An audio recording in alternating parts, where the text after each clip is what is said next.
It's showtime.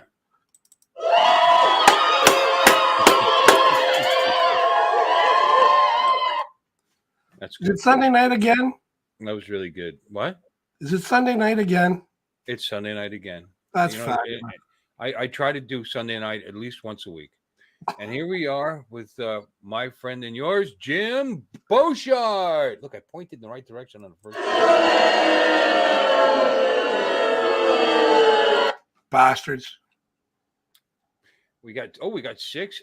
You know what? You guys that are in here now at the same time that Half Prom with his 46,000 subs and his big channel, he's got. I shouldn't even bring this up because they'll probably leave and go over there.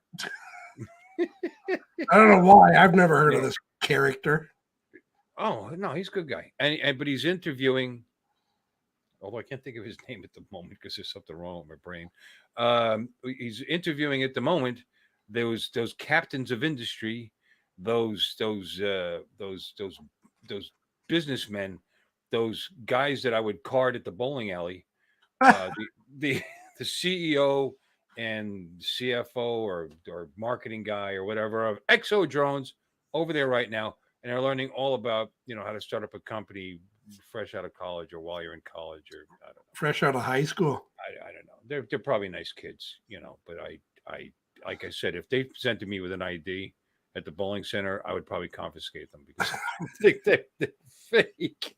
And it doesn't mean that they can't have a good product and be smart guys and have a good company and like that.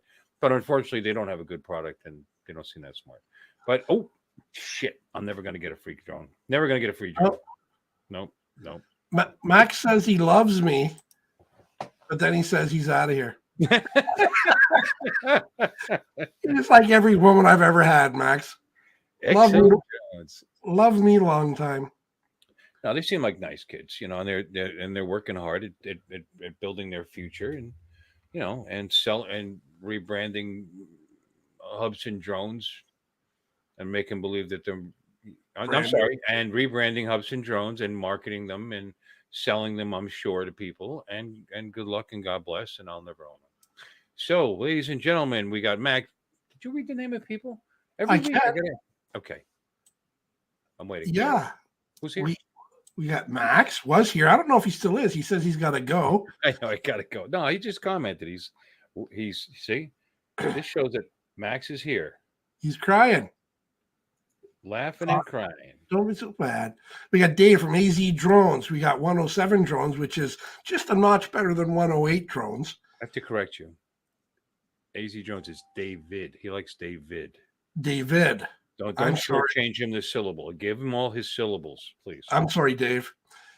We got Kenny from Place It Here. Mika Steve. Mike, the Drone Ranger. G'day there, mate. G'day, mate. So now Max says he's not leaving because he can't wait for the comedy gold that we have in this action-packed 4-hour show planned for you. I don't know about 4 hours, but you know what? I feel pretty good. So we'll stay on as long as you can stand it. You're not going to work tomorrow because you're going to be Bionic Jim. I am. Everybody, we want best wishes for Mr. Boshart coming up Tuesday. He's having a knee replacement. And is it going to be? They're going to use a knee from is it mechanical? Is it? Or are they like taking it out of a pig or something? Or yeah, some dead guy. when I had Abby normal. When I had an ACL transplant, I said to the doctor, I said, "Where are you getting that from?" He said, "Some cadaver." I said, "Wow, you're going to kill somebody just for me?" It'd be worth it. For him. What would the world be without? That's right. Finally, and we all wish you the best of luck. We know it's going to be fine. And if not, you could just live off of Canada's, very generous welfare system. So your accent imitation was pretty poor. Hi, Jody. And Max, yes. I'm still in touch with my inner little girl because I'm drinking claws. That's what Max said. All you guys are like claws. Max thinks we're little girls. Just so you know. Well, I did comment about your shirt earlier too. What's wrong with my Not shirt? that one. You know, the one I said, does it come in men's? That's a bowling shirt, and it's a triple X, by the way. So yes, I would imagine it's a men's shirt, although that's not quite true. But I know. that was a bowling shirt. It had I bowling. know. I know. I saw a little bowling. But Well, I'm wearing my piggy shirt. men, and Piglet. you're talking about my shirt. Yeah. Oh. Mine's a manly men's bowling shirt with my balls and my pins showing on it. Anyway, they're donating everything. So, what are you donating? I take donations. I was thinking about starting a Patreon channel. What do you think? I don't know what that is. Really? Well, since I can't monetize because I have 263 subs and you need 1,000, even though I have enough hours, I got more than enough hours. I check mark the other things, but I don't have enough subs, so I can't monetize my channel, which is probably a good thing. Keeps you out of trouble. But you can do a Patreon, which is a separate website, and you link it to your site. For example, I am a Patreon of Half Chrome Drones. I pay him $3 a month, so it's like that. Oh, so it's a separate membership. Yeah, it is. It's for instead of giving the money to YouTube, you give it's going through somebody else, and there's no. Yeah, I don't like know the membership that you got for Art's channel that goes through YouTube. How'd you miss that mouth? I didn't. I just like rubbing myself like this on camera. Well, that's fine too. Because I'm drinking watermelon lime smash. This is a girly drink, isn't it? I hate watermelon. I don't like watermelon either. Really? We're like brothers. I hate watermelon. I don't like watermelon. But see, what I bought was, and I didn't realize it when I bought it at the time, was this is the surf mix. So it's got like 4 different flavors. Seaweed. Tropical pomelo smash. And I said, what the hell is that? And I tried to rate it, and it says it's a tropical blend of pomelo. I said, what? Yeah, that didn't tell me anything. What is pomelo? So that's that. And it gave me 4 of these. So I have to drink them because it'd be a sin to waste. Yeah. So did you get them at the Gay Pride today? What the? Look, I'm balancing it out. This would be a glass of bourbon. Okay. There's a manly drink. There you go. So I'm confused. Sure, that's not the first time you've said that. Although that is honey flavored bourbon, so it's not that manly. Wedge and Big looks a little gray, Bill. Is there something you can do about that? Oh, let's fix. Yeah, because I like him. He's funny. He's a funny guy. Not as funny as you, but he's a funny guy. There you go. He's at least as funny looking. Well, have we seen him? No, he's not. Not even close. I think there's a compliment in there somewhere. Yeah, Joan, you said hello to Jody. Okay. We're up to 13 viewers. We're doing okay considering we got that, that massive channel over there that everybody 50, how many thousand? What?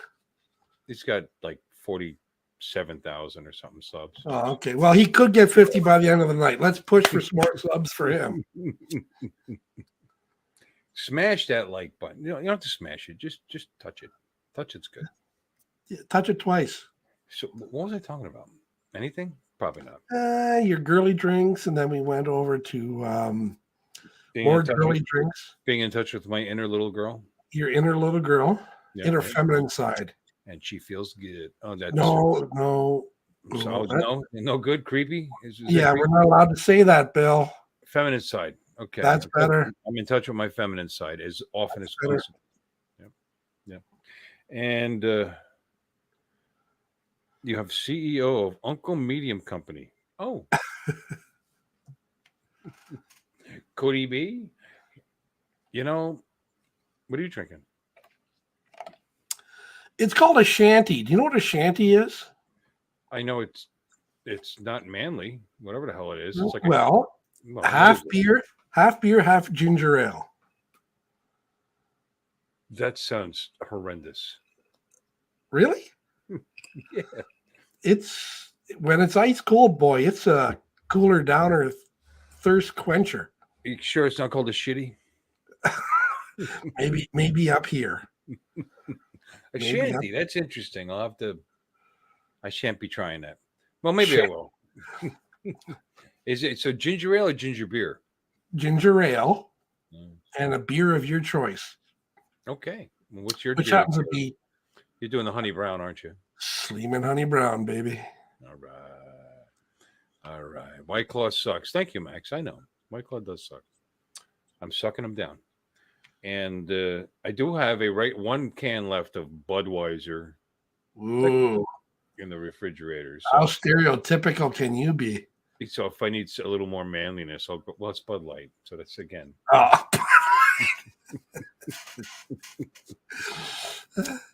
That's something little boys outside the liquor store. Hey, mister, can you buy me some beers? Make it a Bud Light. If I want to be real, really, like manly alcoholic guy, we got some cooking sherry in the other room too. Lighter fluid. Yeah, absolutely. The children's menu. No, you can't get root beer on children's menu, but root beer and ginger ale doesn't mix very good. Actually, I think they would probably taste better than regular beer and ginger ale. I'm just saying. Although I've mixed ginger beer with some interesting things. I mixed ginger beer with, no, it's not ginger ale, it's ginger beer. But I mixed ginger beer with peanut butter whiskey. Yeah. And I actually threw some lime juice in there and called it a peanut butter mule. Still have not had the peanut butter whiskey. You really haven't? You don't know. Really haven't. No, I've never even seen it advertised. I got Johnny on that kick a little bit, and he's going to turn. He's a retired guy and building his own house to live by himself in his daughter's backyard, which that was his property. He basically gave to his family, and they're building him a new house to live in the yard. So he'll be back there, sucking down the peanut butter whiskey in his old age, all by himself. So I'm glad I was able to help. Yeah. I don't like whiskey at the best of times, so I don't peruse those aisles in the liquor store. Sad picture that is. You don't like whiskey? I've had too many bad experiences growing up with rye. I've had bad experiences with rum, vodka, gin, tequila, but that doesn't stop me for those ones, yo. I don't understand that. Right. I mean, my first horrendous hangover actually was beer. Now that I think about it, you don't tend to get them from vodka so much. I mean, you really got to drink a lot to get a hangover from vodka, which I've done. Yeah. Bad story there when I was 14 on vodka. Okay, we're waiting. Oh, you want to hear it? Yeah, don't leave us hanging like that. I mean, what was your uncle's name? What was your uncle's name and what happened? I was 14. We each had Mickeys, and we were at the mall. Mm-hmm. We were playing pinball, and we'd go to the bathroom, and we'd drink it down there. But my mother was a manager of a store in the mall. Mm-hmm. And at 9:30, my father came to pick her up. Your father came too? Is that what you said? I'm sorry. Go ahead. No, your father came too, I thought you said. Yeah. So we were all done, and I was just looped. I could barely see straight. As we're going out, my dad's coming in to pick her up, and it was December, so we had a little bit of snow on the ground, and all of a sudden I hear him call him, Jim, and I quick turn, and naturally I'm on my ass. He comes over, helps pick me up, and just sees how hammered I am. Oh my God. He took me home, came back to get my mother, and then he was up with me all night while I was puking. That's a good dad. Yeah. That's a good dad. That's very nice. And, being 14, just totally hammered like that. He never laid a hand on me ever. He never beat me once. I would have. I mean, I now I understand the problem. My I didn't have to be beaten because when I saw my mother was 5'9", about 220 pounds, very loud, very scary, scared all my friends. And when I used to drink, and that's the funny part, when I was 18, it was legal to drink in New Jersey back then. Mm-hmm. She would knock the alcohol right out of me. All you have to do is go home. Where were you? Over as bam, just like that. I was lucky to drive home, and she just scared that alcohol right out of me. Yeah. And if that didn't work, she would beat the alcohol out of me. Let me see. So we got Tennessee whiskey. Yes, there's good whiskey in Tennessee. Sure. Got Jack Daniels, Tennessee whiskey. A lot of people don't understand it's not bourbon, technically, because it's not made in oak barrels. Kentucky. Oh. No. It's got to be made in oak barrel to be bourbon technically, but it's no Kentucky. It technically should be made in Kentucky to be considered bourbon technically. Although they've marketing's gone away from that. And Jack Daniels, if you look at it, they call themselves Old number 7. a sour mash whiskey. Yeah. And let me see, fruit moonshines. That sounds like a stripper. A gay one. Not that there's anything wrong with that. Dancing at the bearded clam. You got fruit moonshines. Hey, I've been there fellas. once. That sounds Jack is aged in barrels. Most whiskey is. I mean, I think all whiskey is. I don't know. I don't know. Guess it is. 107. Come on here and tell us all about Jack. Jack was one of my early on hangovers too as a teenager. Yeah. Of course, everybody used to ride around with a bottle of it in the back seat of the car. Times were different back then. I remember that first night that I ever got drunk. We were riding around in my best friend's brother's Camaro with a cooler in the back full of ice and bottles of beer. I mean, I had Rolling Rock. You ever hear Rolling Rock? Nope. Rolling Rock ponies. There were 7 ounces and Genesee cream ale. Jenny. See, because you're up in Canada, so I'm sure you've heard of Jenny. Jenny was my favorite beer when I was a kid. Jenny cream. Then I went to the Jenny 12 horse because it seemed, more manly, More powerful. But sticking a cream in your mouth. The biggest industry to moonshine is NASCAR. That's true. Did you know that NASCAR evolved more or less because of moonshiners and moonshine running? That's why it's based in the Carolinas, South Carolina, because these guys would soup up their cars to get away from the revenuers, and it turned into a racing industry. They'll kind of develop from that. Isn't that cool? Makes sense. Yeah. Yep. Although I don't know if that's bigger than the whole alcohol industry. I live in Tennessee and I've been to the JD Distillery many times. Is it a nice tour? Do they give you free samples? Free samples. Every time I walk into the bank, I ask for free samples. Does it work? Nope. Why do you keep doing it? Don't you think that gets annoying after a while? Every time you walk into the bank, because you see him looking at you coming through through the glass doors. Oh, here he comes again. Yeah. That's funny. Every time I hear it, Jim, thanks. What drives me nuts is you walk up and they say, "What are you here for today?" A loaf of bread and a pair of tennis shoes. What do you think I'm here for? Money. Banks, God damn it. Well, banks. I mean, they should cut out the middleman and start selling that stuff right at the window because you're going to need a loan to buy food soon. No shit.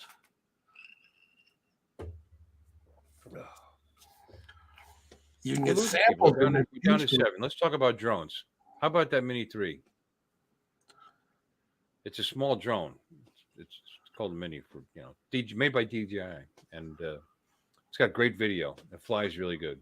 People like it. It's got a cool RC controller with its own screen. Yep.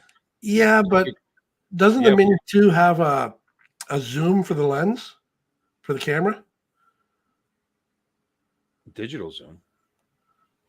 You get digital zoom with the Fly app with the Mini 2, yeah. Okay. So why do you ask?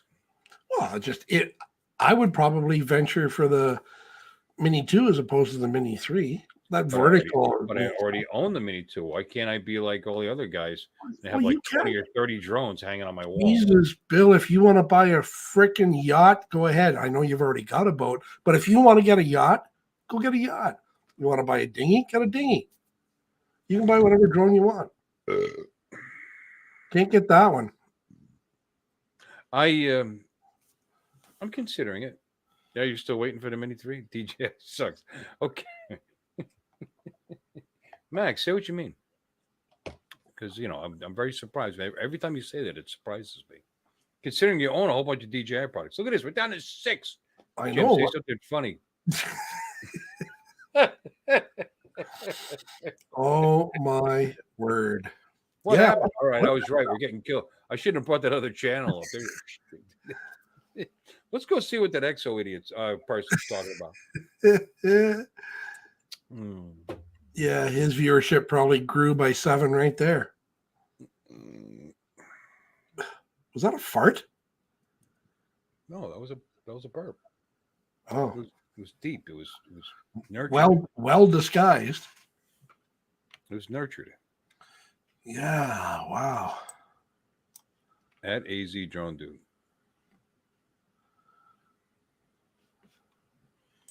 I wonder how long we could do dead air and still have people stay in here. Yeah, I don't know. It works for some other channel. I've been on some other channels, nice people and all, but they run out of things to say. Yeah,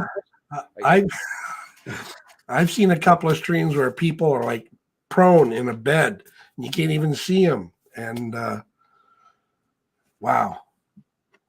Yes, I love my dinghy. Larry loves his dinghy. I've shared it with my friends. Wow. I've got video of that. Sharing your dinghy? Mm-hmm. How many people did you have in your dinghy? Or on your dinghy? Well, Captain Ray was in my dinghy. My friend Al, my close friend Al, my wife. Wow. Not that many. Not that many. And I've taken it up on sometimes I just take out my dinghy and I use it by myself. Don't we all? Yeah. Was that at the drone meetup? No.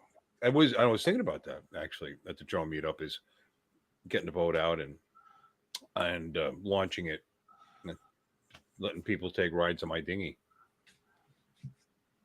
It's not a dinghy. Don't make fun of my boat. Now I'm a little upset. I'll have to put it up here.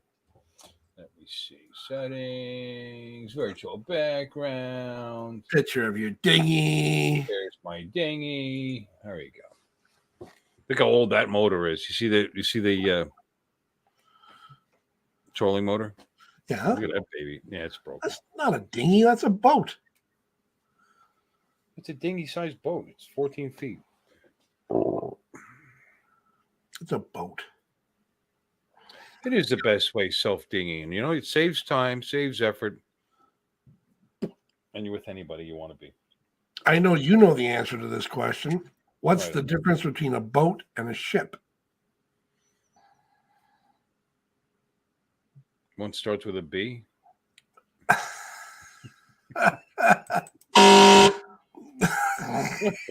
Fuck.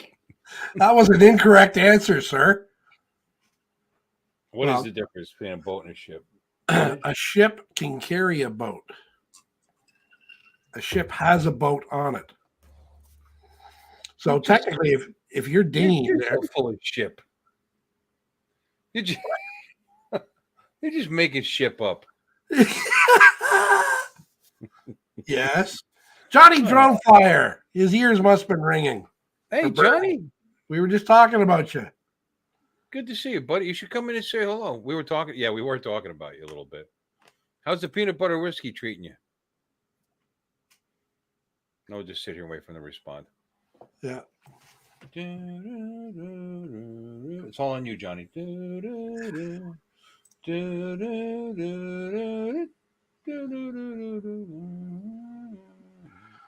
didn't hear me. How's the peanut butter whiskey treating you? Oh. Did you hear me? Yo, loud. Do I need to make this thing louder? He's all the way over in Louisiana. It tastes like peanut butter. Imagine that. See, that's something I think I might like. It's hard not to like it. It's really that tasty. And I'm not even a big peanut butter fan, but it's delicious. Wow. Just is. I don't have any right now. This is Beam Honey. Honey. Well, Honey bought it for me. So what's not loud enough? Yeah, it really is delicious. Yeah. I'm not loud enough. What do you got? All right, it's gonna stay right there the whole rest of the night. Yeah. You're gonna hear every little sound. Uh, My dulcet tones. Is Quiet. um. I mean, seriously, I'm not that loud. no, I told you at the beginning it was. It's almost like you did fade away again. I faded away again. Well, he's with it I got close caught- to you now. No. This isn't loud enough where it is right now. No. There's something wrong. What did you do? Stop playing with the settings. Sorry. Yeah. It's not the droid. Oh, here we go. Honey water. Time to show your vajayjay. How's this? No, No. no. It's not the droid cam because this one would suck. Nope, that's not Oh, Johnny says the EXO people are looking for you. it. Why would they be looking for me? Uh, It's got to be this one. I don't know what the problem is. that's a little better. Talk now. What do you want me to say? I Well, didn't it's much change. better. I know, but you're still farther away. Let's say that's no good. Let's do this. A little better. Hello. Is that louder? Yep. Hmm. I think it's because we've only got 8 people in the show. This is wow. Everybody's got to work real early tomorrow morning. No, they're over in the other channel. I told you. Well, come on. It's riveting stuff over there. Well, let's go to that chat and do the @ sign and see if the regulars are over there and tell them to get their asses back over here. Sure they are. Let me see. There's 61 people in there. What's this guy's name again? Chrome what? Sergio's in there. Home drone? Mikey's in there. Akarasho's in there. Oh, give him shit. You know, Maddie is in The amount there. of people have been to Joe Blaylock. All my friends. Yeah, especially. Okay, so where else do you mark? Chris, Sunrise Water Media is in there. Geeks Vanna. Holy Christ, he's up burning the midnight oil. 3 in the morning. There's a lot of rooms what we can do. Maddie, The jump ship. they're just kids. Let's start a drone company. Then we can sit there and inanely talk on it forever and ever about my crappy product. I know you are, Max. Yeah. Hi, Chris. Hi, Chris. Chris, you're always here, and we appreciate that. We love that about you. These are all my best friends. Yes. Although none of them are coming. You know, the link is at the top of the chat. You guys can join in. As and always. help us, keep this sinking ship afloat. By the way, do you know the difference between a ship and a boat? I swear to God, look it up. So if you've got a ship, let's just say a decent size, 20,000 ton ship. Nice. Yeah. Okay. And it doesn't have another boat on it. It's not a ship. Well, then something that big, you have to have another ship. I think it's law. You got to have another boat on it for safety reasons.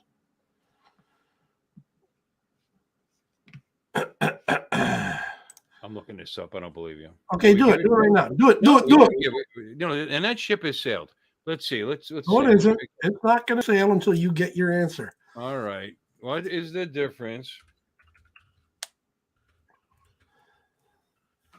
Johnny doesn't give a ship.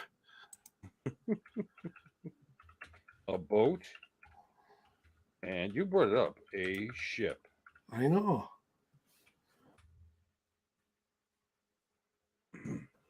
Among sailing vessels, the distinction between ships and boats is that a ship is a square-rigged craft with at least 3 masts, and a boat isn't.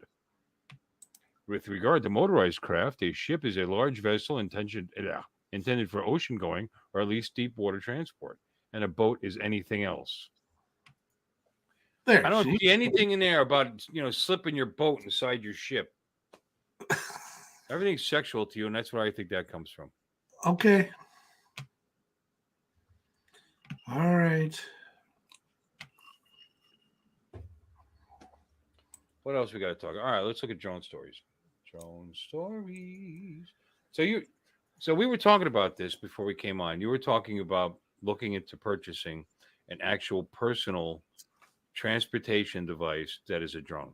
Yeah, they show it on the news. Jeff Sills brought it up. It's been on a couple of times, but now this time they actually had, I think it's the owner of the company fly it. Yeah. Now he was only like 10, 15, 20 feet off the ground. How high do you want to be? Oh, that's the whole purpose of having it, maybe getting up there. You want to be a bird? That's why you had a drone. Get up there. If you're going to crash, you're going to die. What a hell of a way to go. I thought it was getting around. No. Well, I mean, you want to get up in the air, just hop in a hot air balloon or you can't fly a hot air balloon. can you fly a kite? Can you? Can you control it? You can buy an ultralight now, and you don't even need a license to fly it. You know that, right? But that's a plane. Yeah. No, I want a Yeah, drone. a plane. It's the thing that flies in the air. Yeah, plane. Yeah, but you gotta take off. Like a drone, you don't need a runway. How does it You know how they work, Bill. I don't gotta say. All right, it does seem interesting, but I still don't think they make one that's. We're gonna have to go on a diet if we get one. If I could afford one and get one, I would.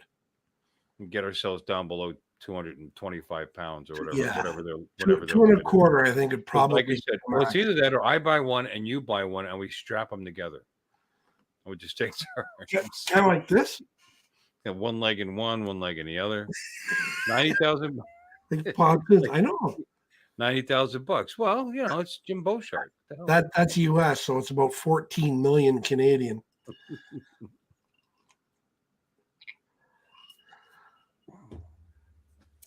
That would be. It's driving me nuts ever since I saw it. I want one. It's like a flying go-kart, man. Does it have a obstacle avoidance built in? Yeah, it's called. Yeah, it's got a rear view mirror so you can see what's behind you, like a race car. Emergency parachute. Yeah, you get diced if you have to jump. No. You don't jump out. I mean, the parachute. You stay in it, and the parachute comes out the ass of the drone. It just chops the ropes right up in the drone. Exactly. Or if you knew you were going to crash, just do an invert 180 and then just drop out of it with a parachute on you. Yeah, that's why you got to get up high. I could see that. You're only 27 feet off the ground. You're flipping up. Ejection seat, turn upside down and poof, right into the ground. It'll put you 6 feet under. You won't have to dig a hole. If you're crashing and your belt becomes undone, I think it should be automatic that the blades have brakes on them and they would stop immediately. There you go. So that you can parachute to safety. Or did that? I mean, the thing was like a Cinewhoop, but it had guards on the props. I don't know. There's got to be some way to at least try to not die. Send an email. Maybe that might be something that they've overlooked. Hey, Don. Mudball's here. Oh, hi, Donnie. How's your socks? Well, lumpy. They got like eyes on them. His socks are drunk. Voldemort.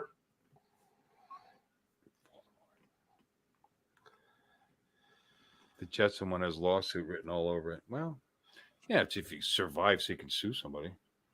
Probably they sell. What they sell it to, they only sell it to people with no family or relatives or relations, or it said, we will pay to bury you. My life insurance is paid up. Now give me the goddamn thing. I think it's great. I think it'd be awesome that future hits us someday where there's relatively safe-ish, personal drone transportation devices. Oh, that's so awesome. PDTDs. And you have to be able to say that 3 times fast, or the drone won't come on. PDTD, PDTD. Sorry, you're drunk.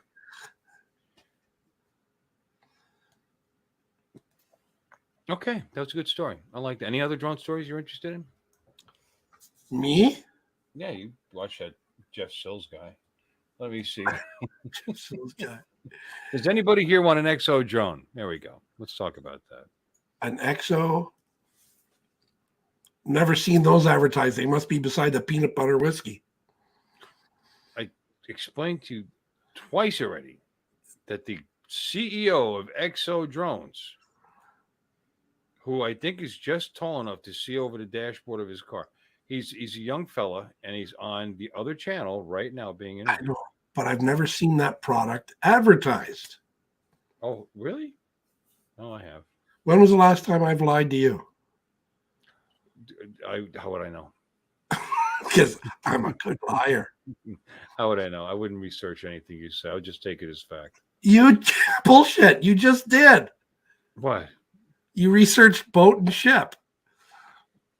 Oh no, I don't consider that a lie. I consider that just just something dumb.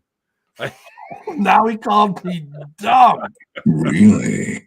Really? I didn't think you were lying. I just thought you were misinformed. Oh fuck! Trust me, I'm misinformed. Yeah, that's all. That wasn't a, that wasn't that. Look, there's 16 in here. See, these people are starting to get tired. Is that kid still talking over there? Loser! Let's see if he's still I talking. don't even know what that means. Oh, he's done? Oh yeah, there they are. No, they're still live. There they are. Yeah. Oh god. I'm sure it's very. Hey, did you guys? Who was in that channel watching? Watching those kids that can't shave yet talk about drones. Who was in that channel? We know who they were because we looked at the participants. Yeah, I know. Yeah. Bastards. No, I might have missed some. I want to know if you guys learned anything while you were in there. The producer. The producer lady. You got the sound effect ready? No, not yet. Find a sound effect for him. A good one. Okay. Ready? Yep. Hey, Charles. Hey, Bill. Hey, Jim. Hi, Charles. Charles, am I loud enough? You are now. For some bizarro reason, last night when you were Oh, that was on last night. Adrian's show, Right. I couldn't. It was. That's funny. I almost thought everybody impossible was to hear you. ignoring. I thought everybody was ignoring me. I wasn't loud enough. You got to be loud enough to interrupt people like what I'm doing to you right now. Am I the only person having a problem hearing Bill? Nobody did anything. I said, Adrian, bring up Bill's mic. No, nothing happened. No, I had the wrong thing picked. It was my fault. But I sound okay. But I sound okay now. Eh. What the hell's wrong with you? Why are you making me like feel? You're supposed to be supportive of me, not making me feel self-conscious. Turn around. I got your back. Charles has my You're funny. Charles has my back. That's where I got this chair from. Is because of Charles. Yeah. So how are you, sir? Good to see you. I was talking to you, Charles. I thought you could hear me, for Christ's sake. No, he can't. He still can't hear you. Well, I kind of sort of did, but I also needed to turn up the volume on my iPad. Bump it The up. last couple words.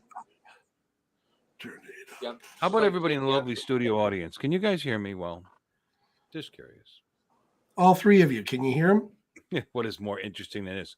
Mudball, you're a little hurtful sometimes. You are, Don. You are. I know you're just trying to be funny. Keep trying. You'll get there. Charles, so how are you today? Good to see you. Were you over in that other channel? Listen to those kids Up until about like maybe 5 minutes ago or so. And what did you think? Are they impressive young men?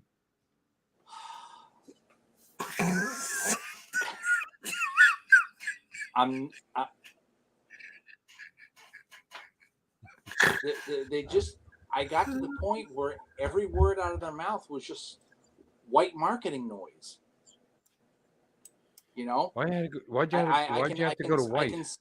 I can see right through that sort of dance that they're trying to do. You know, they're trying Well, to they're young. hypnotize people into, It's not mature. you know, marketing. looking the other way Yeah. when there are questions over here that are needing to be answered. So they're great politicians. You know, No, they're not. I listen to them. They don't. they would make fabulous politicians. No, I they're young just kinda guys thinking that these that two would believe be they know like everything. the snake from Jungle Book with the hypnotic eyes. Showing your age there, Charles. That's a way back metaphor. Yeah, no, I there's nothing there's nothing revolutionary, there's nothing new, there's nothing anything. They're just remarketing a company that was probably in serious trouble. Right, And, exactly. you know, putting their name on it. That's all. Hi, John Flying Flynn. Hi, John. You just got here, huh? I wonder where you were. Shame. It's one of my favorite scenes from that movie, from that series. Shame. Shame. You know what I'm talking about, right? Thrones, Game of Thrones. Game of Thrones. Oh, That was a body double. I love that. Did you watch that show, Charles? nope, not a single episode. I saw. Initially I was really disappointed because I am a sword and sorcery fantasy fan, and I'm like, oh my god, dragons on cable TV, yada yada yada, and you know, then over time I began to watch clips online and stuff, and I'm like,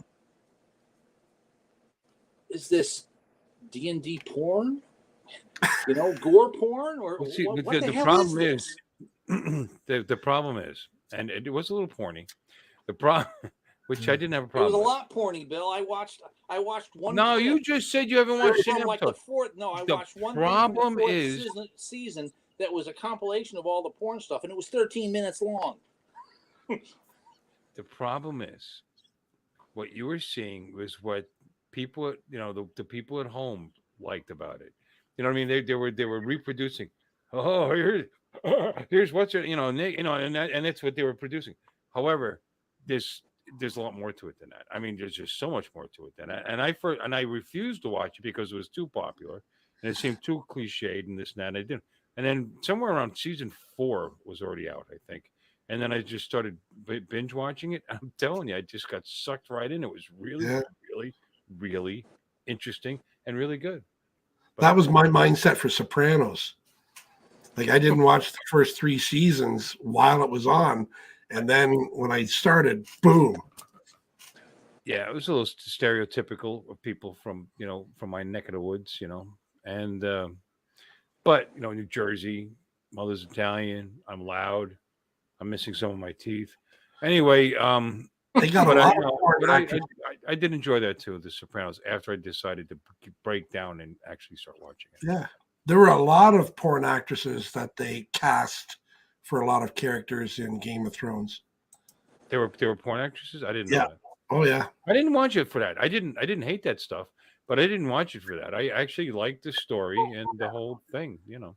Anyway, somebody said hello. Hey, Michael Wright, how you doing, brother? Thank you for coming in. Good to see you. How was the other channel? And we got Night Trains here. There's 5 live channels, and you chose here. You chose well, my son. Yeah. Well done, young grasshopper. Let's see. I've only got 2, so we're not subscribed to the same people. Clearly. Yeah. And I've got, how many people am I subscribed to? I'm subscribed to 833. 3, 4, 5, 6, 7. Now I'm subscribed to 372 channels. That's all in the hopes that people will subscribe back to me. Please subscribe back to me. And you know, the return isn't that great because I've got 263. So it's not 1-to-1, that's for sure. No, I've subscribed to hundreds, literally hundreds of drone channels alone, and I've got, I had 50 subscribers, and then I got a mat bump to take me up to 55. So Wow. You're 55. My bump worked for you. Okay, kids, ladies and gentlemen, please subscribe to Charles Guliski's channel. We're begging for subscription, for subs. Please. Let's do a Bill bump. A Bill bump.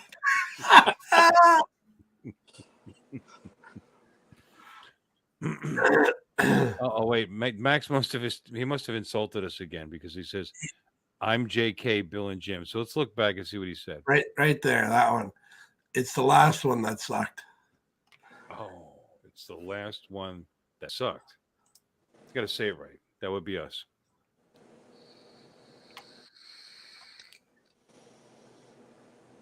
You need to get the schedule from Johnny. I who knows? Night Train might be. Who know? Mike, you don't know what he subscribed to. I mean, that stuff may not interest you. He's a bit of a freak. It depends on what you're talking about here. Naked news. Actually, The Bill Boost. Yeah, the Bill Boost. Bill what Boost. A great idea. The Bill Boost. Yeah, boo. With the accent on boo. You thought this was the first one. Well, it's good to be first.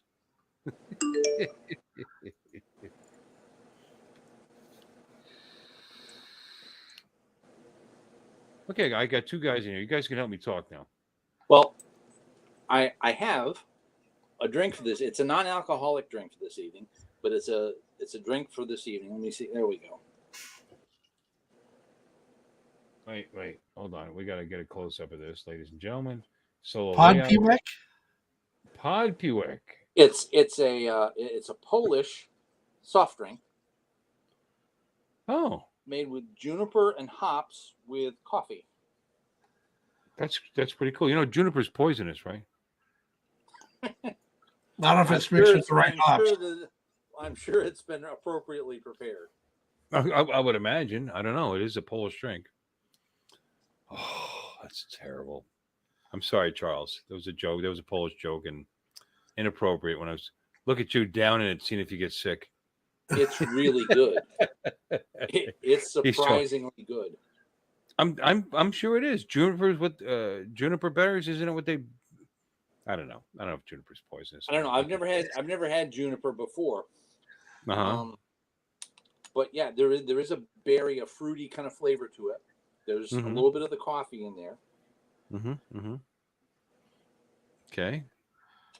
It's surprisingly good. Okay, we'll have to. Where do you buy it? Well, I buy it. I bought it at this little place called the Euro Deli in Latham, New York. And there are two other flavors there, and now I will have to go back and try the two other flavors. I don't get to go there very often because it's quite a distance away from where I live. It's about 35 miles or so away from where I live. But when one of us, either me or my mom, has, say, like a medical appointment in Latham, we make sure and stop there and get some European/Polish goodies and bring them home. Yeah. I like trying different things from different parts of the world that I've never, you wouldn't normally see in a typical grocery store or whatever else, Yep. They do have legitimate, Polish beers there. All kinds of, food from Poland. They actually have, my last name is Goluski, and I found a treat there that was named Koluski with a C instead of a G. So, is that your last name is Goluski? Yeah. Goluski. There's actually a bowler at my bowling center whose last name is Goluski. Oh, wow. Cool. Yeah, an older woman. Are there a lot of Goluskis around? Well, there didn't used to be. There was at one point in time only a total of 25 Goluski families in the entire United States. Now, of course, they've been breeding, so there's more of us now. We only because we wouldn't let you. I wonder what happened that you got so few and far between. 25 families. That's even worse than my life. Ronaine, there was like less than 700 in the world. Most of them are in Ireland. Wow. So, yeah. So 25. That's Yeah. that's like dodo bird. What'd you call him? Oh, there's some guy wants to go. You ready? Got some sound effect. Get ready. Yeah.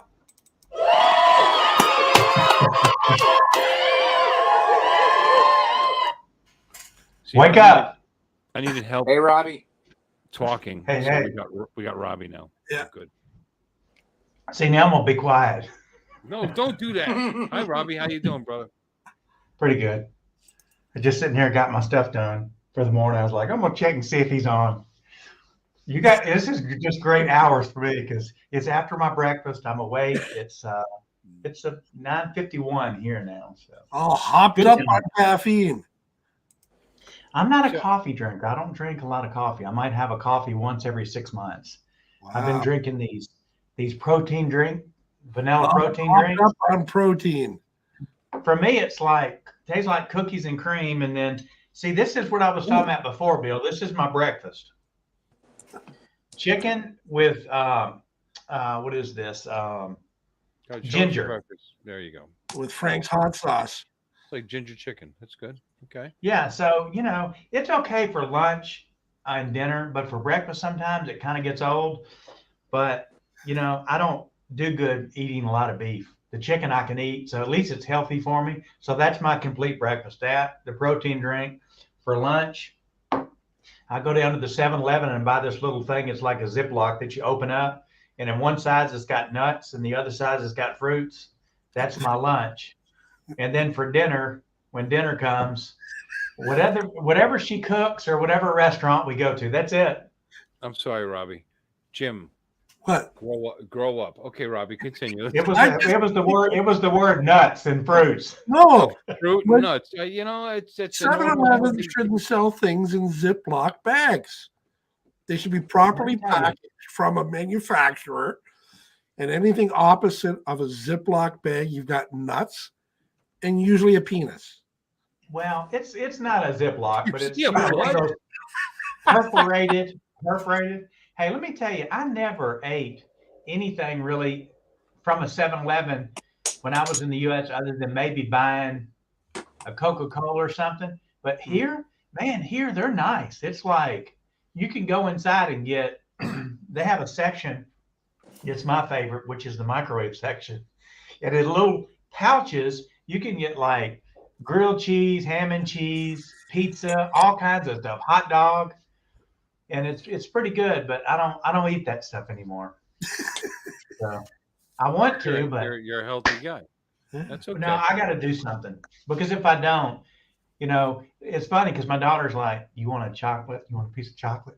I won't tell mom. I'm like, "Don't do that," because if I eat one, I'm gonna eat 4. Well, you talked about your ginger chicken, and you get tired. It's breakfast. It should be. I'm one of those that I could eat breakfast for dinner, and I could eat dinner for breakfast. You know what I mean? If I whatever the mood hits, like today early on, my wife had made some chicken quesadillas, and that's what I had for breakfast. I heated up, I put it in the toaster oven, crisped it up, and with some guacamole and some sour cream, and that was my breakfast today. I can't say that because people say that, but when you do it every single day, it's, to go out to a restaurant and sit down where I could speak English to somebody and have some pancakes, eggs, and bacon. Oh my God, that'd be like a dream. But the problem is I don't want to live. We live in this area because where she works, I can get back and forth to the airport for work. But there are a lot of other places like Chiang Mai and Chiang Rai. They've got a lot of tourists. You can get whatever you want to eat. But the problem is when you live in those areas, you can get whatever you want. But you got to deal with I all literally the have not Americans done and foreigners. pancakes in probably over a year. Wow. Pancake, eggs, and bacon. Yeah, because it's not convenient.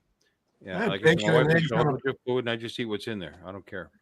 But I do want it. However, I want it now. Thank you very much for bringing it up because now I want. Now you're thinking about it. No, I want it. Steak, eggs. I used to really be big on when we used to go out partying and like that, and then we'd hit the all night restaurants on the way back at Waffle 3 o'clock. Well, we didn't have Waffle Houses in Pennsylvania at the time, but we go to the Colonial Pancake House, and I would get steak, eggs, and pancakes. And you Yeah. get a nice, get a little slice of sirloin and some eggs and some pancakes, and that was there was many mornings I don't remember eating it, but I apparently did because the plate was empty when I woke up. Yeah, the big cities here, the big cities have a lot of the chains, the big chain restaurants. I went yesterday to a place called Texas Chicken, and I was like, wow, that's great. There's a Texas Chicken here. And I looked it up, and in USA, it's Church's Chicken. But here, it's Texas Chicken. It's just a different name. So they don't have them in the US. Mm-hmm. But when you get into cities that have the big TGI Fridays and places like that, you get a lot of tourists. You get a lot of Americans, Canadians, Australians. I don't want to be around those people because it kills the atmosphere of living in Thailand. Their houses are built different. It looks like you're back in the US. I like these areas because it's authentic. You go down the road and you see cars that you didn't even know they made, motorcycles, tuk-tuks, just stuff that's cool. Tuk-tuks. You know, I don't want to live in the areas where all the Americans. I'm actually probably the only American within probably a 30-mile, 40-mile area where I live. I mean, it's like just So- me. But I see a conflict here. I mean, you like the authentic, just not the food. No, it's not that I don't like the authentic food. It's just that they make a lot of their food really super hot. Some people, you know, for younger people, it's not so hot. I have to eat like what my daughter eats sometimes because it's not hot. Where my wife will eat something that's like 5 alarm, I can't sleep all night. Right. Gotcha. I've overdone it myself, and that's why I appreciate the bidet in the bathroom. Hey, I'll say this. Think about this. People always laugh when I told them we got sprayers here. Mm-hmm. Everybody's gotten sick at one time or the other and shit on themselves. Come on. As I eat my breakfast. Never happened. happened. Never happened. But when it happens, what do you clean it up with? You get in the shower and you take a shower. You don't try to wipe yourself down with toilet paper. Well, eventually It's I make my way in there. Yeah. Yeah, well, it's cleaner. Well, Bill, your wife's from the Philippines, so they use sprayers there like they do here. Dude, I have saved so much money on toilet paper. Oh no, I know. When people were there was Hoarding. a time where people were hoarding toilet paper, and you couldn't get Yeah, it. you're damn right. You know, and I was using like maybe a roll every 6 weeks because of that bidet in there. Because all I'm using it to do mostly is to dry off. Just, Yeah. you know, just to pat. Are you imagining this, Jim? I know you are. You know, just It's pat cleaner. dry. I couldn't do it. But no, it was awesome. And my Yeah, wife you could. You was say you still hoarding the couldn't toilet do it. paper. So I don't know if you remember how long ago that was. That was like a year and a half ago. We still have probably 50 rolls of toilet paper in his house because we're not going through it. So if He was anybody the would one like that to- was hoarding it. When he said people were hoarding it, it was Bill. No, it's my wife. No, I'm telling you, she was a little concerned. I was like, "Why are you hoarding all this?" First of all, your butt's this big, and you don't use that much toilet paper, and I'm just increasing our water bill, because I love that bidet, man. You get it up. Never mind. Anyway, I installed that myself on it was the best thing I ever did. And we back to the story we were talking about before. When I go a little too crazy and I have a little, you put the fire out with it. What? It's me. I sit drunk, down, I know, I it's take drunk, care of man. business. I don't sit down, take care of business, and then go sit somewhere else to finish the business. What are you talking about? You know, What's it's the up, same. Tom? It's the No, same toilet. it's all one thing. I don't move. Now yours is different. Yours has got one built in, Bill, the bidet. Yeah. Ours don't. Ours on the Oh, I know, wall, it's we've a got a little separate thing. sprayer like from the kitchen. And that's what it's made for. And of course you gotta, Man. but the Removable point is, shower head. yeah, you're No, clean. mine's got the thing- You're 100% when you're done, you're clean. That's what I it lift boils down up to. the thing. It sprays up in there. It just reaches up in there. And you see what I like to do is I'll spend 45 minutes on the toilet Oh, shit. before I go to work. I'm enjoying it a little too much. But you know what though? See, eventually everything's out. My colon's empty. I go to work and I never have to sit on a strange toilet, which one of the things I do not like to do. I don't like to sit on strange toilets. I don't like to sit on toilets that other people have peed on. Just saying. Am I wrong? Is that crazy? Did I Well, only go to the No, bathroom? you're right. No, I go to the bathroom here. I complain because we have what they call wet bathrooms, and Bill, you know what I'm talking about. So when you go in the bathroom, you got the shower on the wall. There's no enclosure, no tub you're standing in. It's just a big bathroom where you got your toilet here and everything else. So Right. my daughter gets out and I walk in.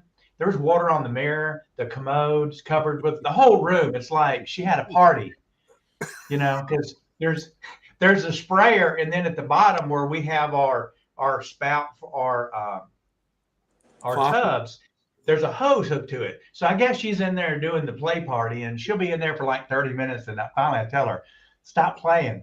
Between that and having no shampoo, not that I need a lot, no soap, and no conditioner, you can. I tell my wife, buy a bottle and put it in there and watch. 2 days, this much shampoo is gone. She's in there having a bubble party. I'm sorry, Robbie. I need to back up your conversation there. Not that you need a lot. It grows on the side. It grows on the side. Seemed like a kind of an overstatement there. I mean, do you need any? Yeah, I need a little bit because you got to clean the oils and everything. I don't want to damage, the side hair and lose that too. Okay, gotcha. No, I mean, and the look looks good on you. You're streamlined as hell, and it looks nice. I mean, for years I've been looking. See, I got good, strong guinea hair here. You do have good hair, so all of y'all I do. have good hair, but I used to use ivory soap, man, for my body and my hair. I didn't care. Yeah. And to this day, I still don't care. I don't use any product. I don't need product. I'm greasy enough. It just, it just shines. For the prices here, I mean, I could if I wanted to, I could go downtown and get a hair transplant, and in 6 months, I'd have hair like you. They have it here. Anything you want to buy here, if you got the cash, buddy, they'll hook you up today. The sale is today. Why would you want gray hair? Well, no, it doesn't matter. I would like to have more hair. What I found. Well, what the doctor here told me, because I stopped one day and he said, you know what? You use shears for your hair, right? I said, yeah. And he said, and you use just a zero, no adapter, just to get it all off. And I said, yeah. He said, switch to number 2. And I said, how's that going to help me? He said, well, you're going to keep your hair short on the side. He said, but if you'll use 2 all the time, the top will eventually catch up with what you have. My problem is the color of my hair is gray, really light gray. You can't hardly see it. So I do color it to give it some brown, but if I let it grow, it takes 6 months to do it, but hey, I'll never have hair like you without buying it. Maddie, we were talking about bidets, but not hemorrhoids, because I'm a perfect asshole. Mike is telling stories. Nobody brought up the hemorrhoids, but now you mention it, if you have hemorrhoids and you got a bidet, it's actually, I think Mike knows, because I bet you Mike's a secret bidet lover. Because it cools off those hemorrhoids. It just keeps them nice and clean and tidy, and you have less problems with the hemorrhoids. One thing I've never had, thank God. They say it's bad. Because I'm a perfect asshole. I never had one either. I believe I've had them. I don't know. It's like bumpy down there, and sometimes blood, but not. Oh God! What? TMI. We're all friends here. Okay. All 17 of us. Not your goddamn proctologist. Yeah, look, if there was 400 people in here, I may not be talking about my anus, but it's just us 17 guys right now. And anus is the plate weight. We're talking about your ass. My wife said her favorite show is your show. Really? Yeah, because she said it's the only time I get to watch my favorite wife of yours is her. She said the reason she likes your show is the only show that when she's listening to me talk, we don't talk about drones. That's not true. She needs to pay better attention. We talk about drones on occasion. We do. Yeah, hemorrhoids do definitely suck, without a doubt. She's a lovely young woman. So how many bathrobes did you steal from the hotel you were in? They didn't have anything good there. When I go to the Hilton downtown, nice. But that one out, the $24 hotel, come on, Bill, what are they going to give me? 2 bathrobes would pay for the hotel room. It would. But they get you, the country gets you on a lot of stuff like that, because you take that bathrobe probably costs, they charge you $100 for taking it. You don't take stuff here. This is a bad country if you're if you get bad karma here, you'll get the worst karma you've ever gotten. Because let me tell you, what's interesting? it's rough. I've never actually stolen stuff like that from hotel rooms. Not intentionally. I mean, so every once in a while you'll come home and there's an extra washcloth or something. But I mean, I've got like shampoo enough for 20 years and conditioners and little soaps. And, my wife's over there. I'm like, what are you doing? We've been here 6 days. We got 6 soaps, 6 toilet papers, and 6 this. I'm like, do we need it? Yeah, you paid for those. You didn't pay for the linen products. That stuff is cool. Is fine. In fact, all of mine is available because I usually bring stuff. Yeah. Shampoo or my portable bidet. I bring that stuff with me, and so I don't need that stuff. So if I want it, I'll take it. But even usually that I don't. I steal the packets of coffee because it's absolutely horrible, and I like to punish myself when I get home. But no, I never actually do that. Who in the chat here has stolen from hotel rooms? And Maddie, I'm not talking about the television like the last person. The television. Hey, I know places that wired the television, so if you unplugged them, that or the refrigerator, they would know instantly. You unplug it. If you call room service and their ass wouldn't show up, just pull the TV plug. Boy, they're snappy. I think they may notice when the TV's gone. I mean, that's probably that's probably kind of obvious. What? No, it's like the sensors. The mattress is missing. I'm sorry, what? It's like sensors here, and they had it in Japan when I was in Japan too. The little when I was in Costa Rica, they had the little refrigerators, and it was at the DoubleTree Hotel, which is a Hilton brand. Mm-hmm. And I got in there and took a Snickers out and a Coca-Cola out. Mm-hmm. And then the next day, when it was time to pay the bill, the girl came to the room and looked in the refrigerator to verify. They charged me freaking $11 for that damn Snickers bar. $11. And dude, that's been like 8 years ago. So I went across the street to the store and I bought about 20 of them. And as I was walking in, the girl and the guy at the front counter were laughing. They're like, why did you buy those? I was like, 50 cents, $11. And she said, but you have money. And it's like, if I paid these prices, I wouldn't. I mean, I have money and I want to keep it. Exactly. Why don't I want to give it to you? A lot of those are hooked. Now, the ones in Japan, if you take a Coke out or a beer or something out of that, when they come to check your room, they've got it already with them. They walk in with it and they're like, hell, she's putting back in exactly what I took. How do they know? There's a sensor under each one of them. And my problem was, I got in there. What is this? Oh, this is a Jack Daniels. Oh, look, here's a vodka. I put them back. But the system showed that they were gone. She shows up like this. I'm like, what's that? To replace is like, I didn't drink it. Yeah, you did.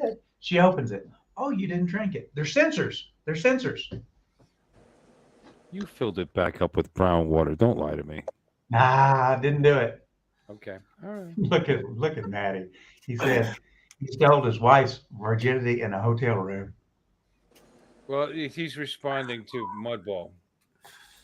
See, because he stole his wife's heart. Yeah. Isn't that? Oh. I got comedy gold there, but I like Matty too much. I'm not going to insult him. Oh, insult away, please. He deserves it. Do it. He doesn't mind. Hey, here in Costa Rica, both, we've got these little hotels or motels. We call them love motels. And let me tell you, they got like a cement wall around the property, and it looks like a self-storage center. It looks like a self-storage center, and as you drive by, all the garage doors are open, or they're closed and they'll have a red light. And as you drive by, you look in the garage door, and there's a big sign, and it says like $20 for 24 hours. You pull your car in, and when you hit the remote control and the door shuts, a little door opens in the side, and there's a little one-bedroom like apartment there that you go in. I went to one in Costa Rica. And when I went in there, they've got a little roundabout thing like this. It's in the wall. And they put 2 towels, some soap, whatever in there. And then the phone will ring. And they'll say, okay, it's $25. Put it in the roundabout. And you put the money in there and spin it around. And you got cable TV, which all kinds of channels, you know what I'm talking about. But let me tell you, some of these roofs had like stripper poles in them, hot tubs. It was the funniest thing because during concerts in Costa Rica, there's nowhere to stay. They just don't have enough hotels for the people. So everybody rushes to the little sex hotels. So me and my girlfriend, we were at one night and we heard this girl yell, "Poppy, Poppy, Poppy, more Poppy." And my girlfriend was with me. And I said, "Poppy, hit it harder, Poppy." My ex-girlfriend was so mad. She's like, "I can't believe that. They're going to know who we are." I was like, "Honey, there's hundreds of rooms. They don't know where we're at." Is it creepy of me to think that that's, when they call you Poppy, it's kind of sexy. But then His they call you daddy. Poppy. Think about it. They're calling you Poppy. I mean, is there something wrong with me that I kind of like that? They're calling you something. Calling But you it's Dad. big business. It's big business in Costa Rica. Big business. I've seen them here. And one of my wife's friends said, "Do you remember where we lived to come for dinner?" I said, "Yeah, you're across from that sex hotel." She goes, "What? That's not a sex hotel." I said, "Really?" She said, "Why would you think that?" I'm like, "Because they rented it 12 hours at a time. Come on. What do you think they're doing in there?" No. It's a legitimate hotel. I was like, "Have you been in one of those rooms?" And she goes, "No." I said, "Well, go over there." So we waited like a month or so. And I told her husband, she don't know what's over here. Let's just drive over here and see. So when you go through, the security guard has got those things on the ground that flip up. So you can't drive backwards or they pop your tires. So there's one way in and there's one way out. And they have a way, and what they do is when you pull your car in the cement, there's a hole with a camera. It snaps a picture of your license plate. Because I left my hat in one time. And then I called back and I said, "I left my hat." And they said, "What's your license number?" And I gave it and said, "Yeah, we got your hat."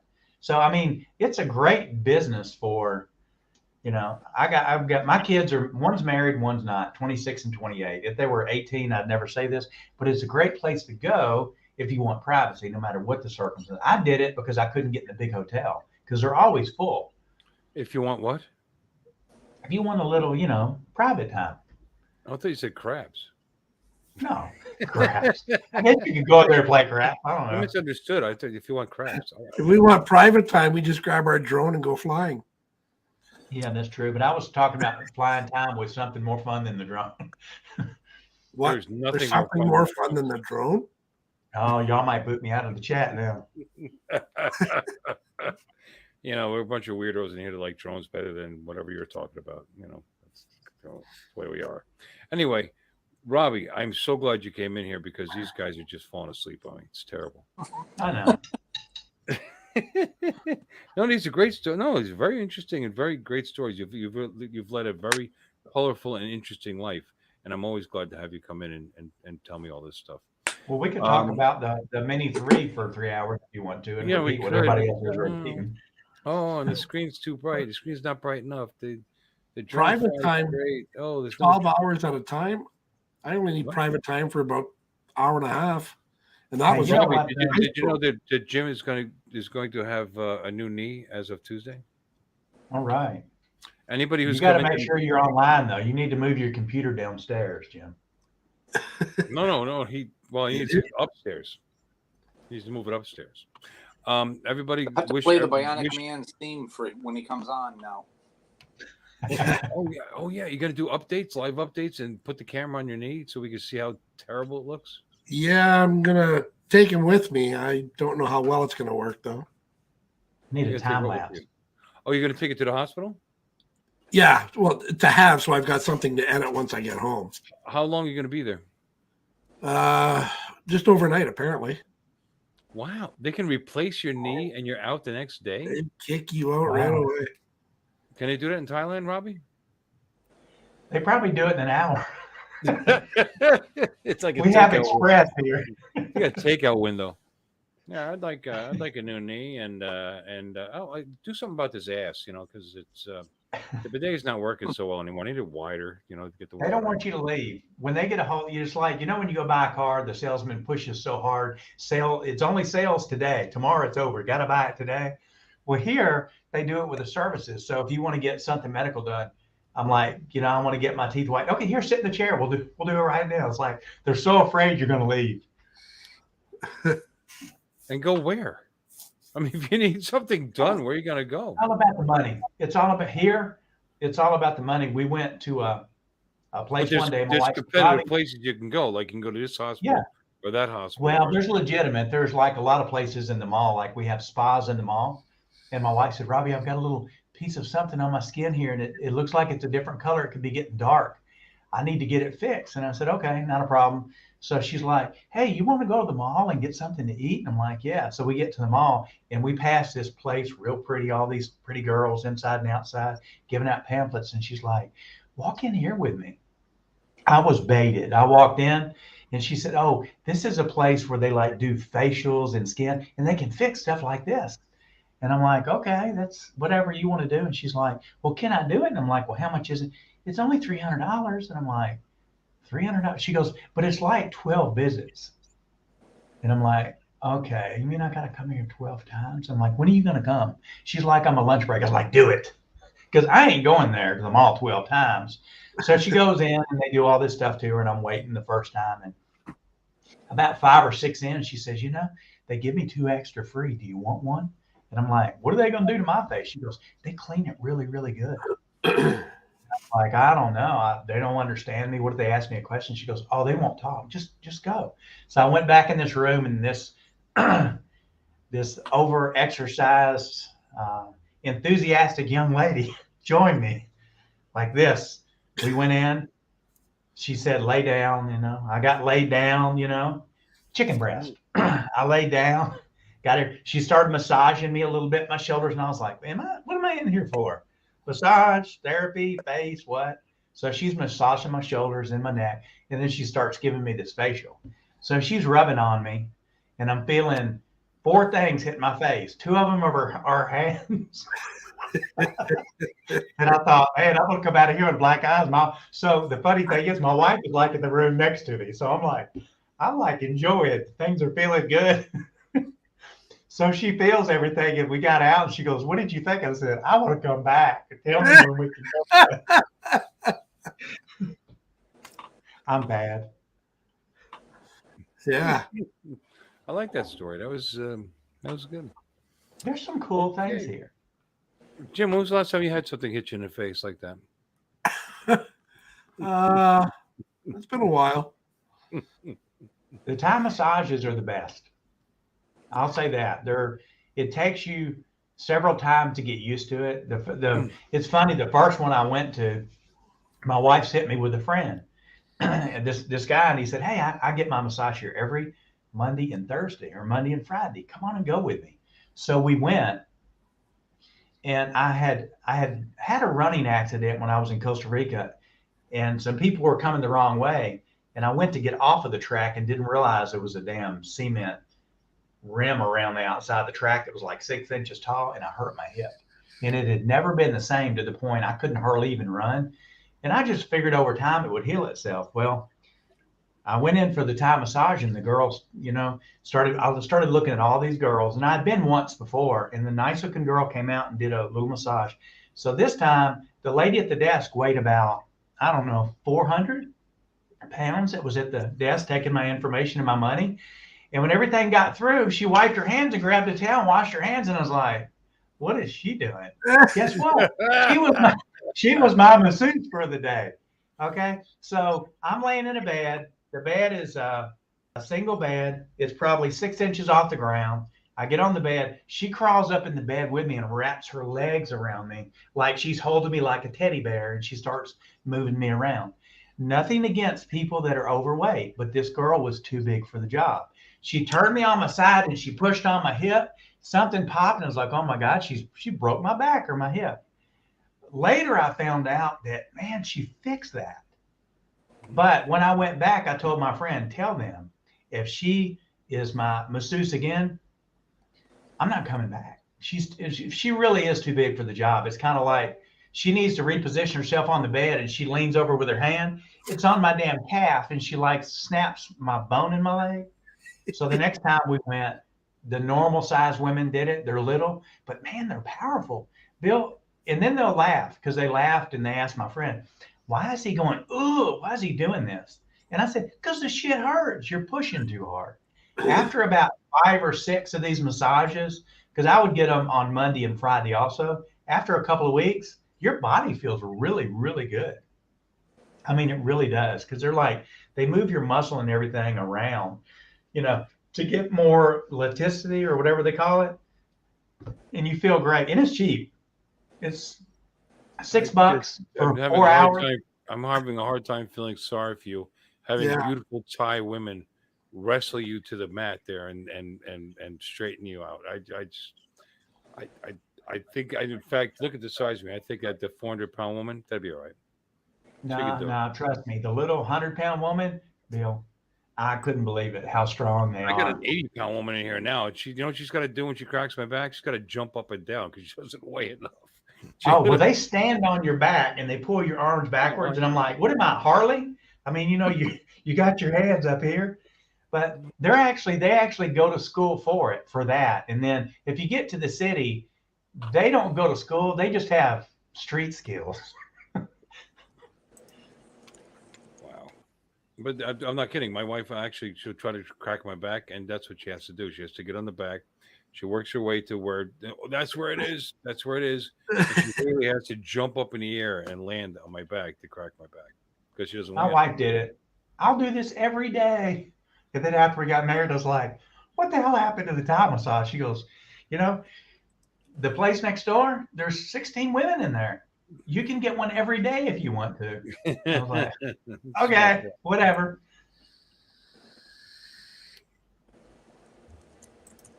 I've never had a massage. Really? Never. It's different.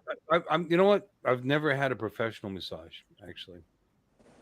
I've had massages that cost me a lot of money because I had to marry the woman first, but I've never had a professional massage, actually. I have. And in U.S., it's so different. It's not the massage that the Filipinos give and the Thais give here. It's like a real skill. In the U.S., honestly, it's like you're paying somebody to rub on you and bend on you. And I had one. I had a guy give me a massage, and he was the masseuse for the for the Nutcracker, the Dancing Girls, and all that other stuff. That's what he had done for years. And he was like a big guy. But man, it just was not. He didn't really do anything. The girls over here, they really know. I mean, they go to school for it. And I'm not saying the people in the U.S. don't, but a Thai massage compared to a regular, if you look at some of the places around you that talk about massage, they'll have one called deep tissue massage. That's really a heavy massage in the U.S. Here, it's like nothing compared to what the Thai massage is. And then they have an oil massage here too, which I've only gotten once. I don't like it because when you're done, you're kind of sticky. But the girls they prefer not to give the oil massage here. Any massage, I'm afraid everybody's going to be sticky. She said, "Do you want the oil massage or the non?" I was like, "I'll go with the non." When you're done, you're kind of sticky. Okay, from that, we will just. How about you, Charles? Have you ever had a sticky massage? A sticky massage? No. As a matter of fact, I've only ever had one literally non-therapeutic massage ever my whole life. So a non-sticky massage.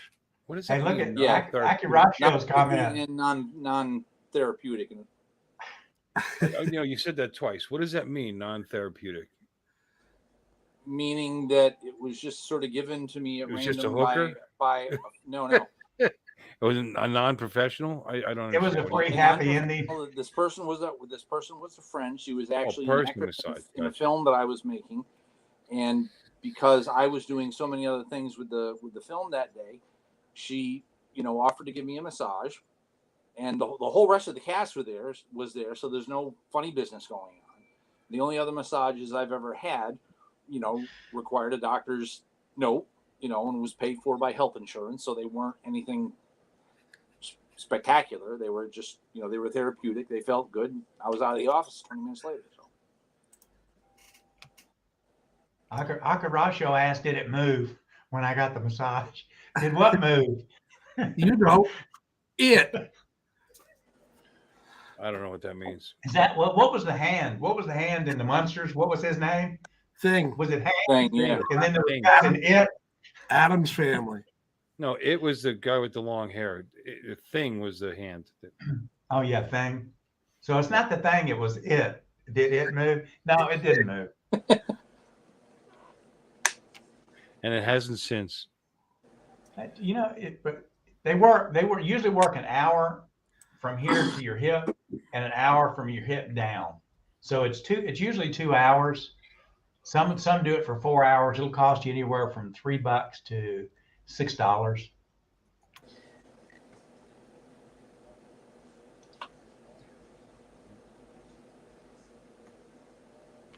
I don't know. I just felt like showing that. So what do you mean off topic? Nothing's off topic in here. I want to remind everybody. Maddie was saying I thought my channel was off topic. No, Maddie, we started talking about old electronics. You know, when I picked up my 20-year-old camera or whatever else. But this is Hangar Talk. So it's whatever we want to talk about at the end of the day. You know, we could talk about the drones. We could talk about flying. We could talk about Robbie's finally got back to his breakfast. You know, we could talk about anything. But it's Hangar Talk, so you guys can bring up anything you want. Anything.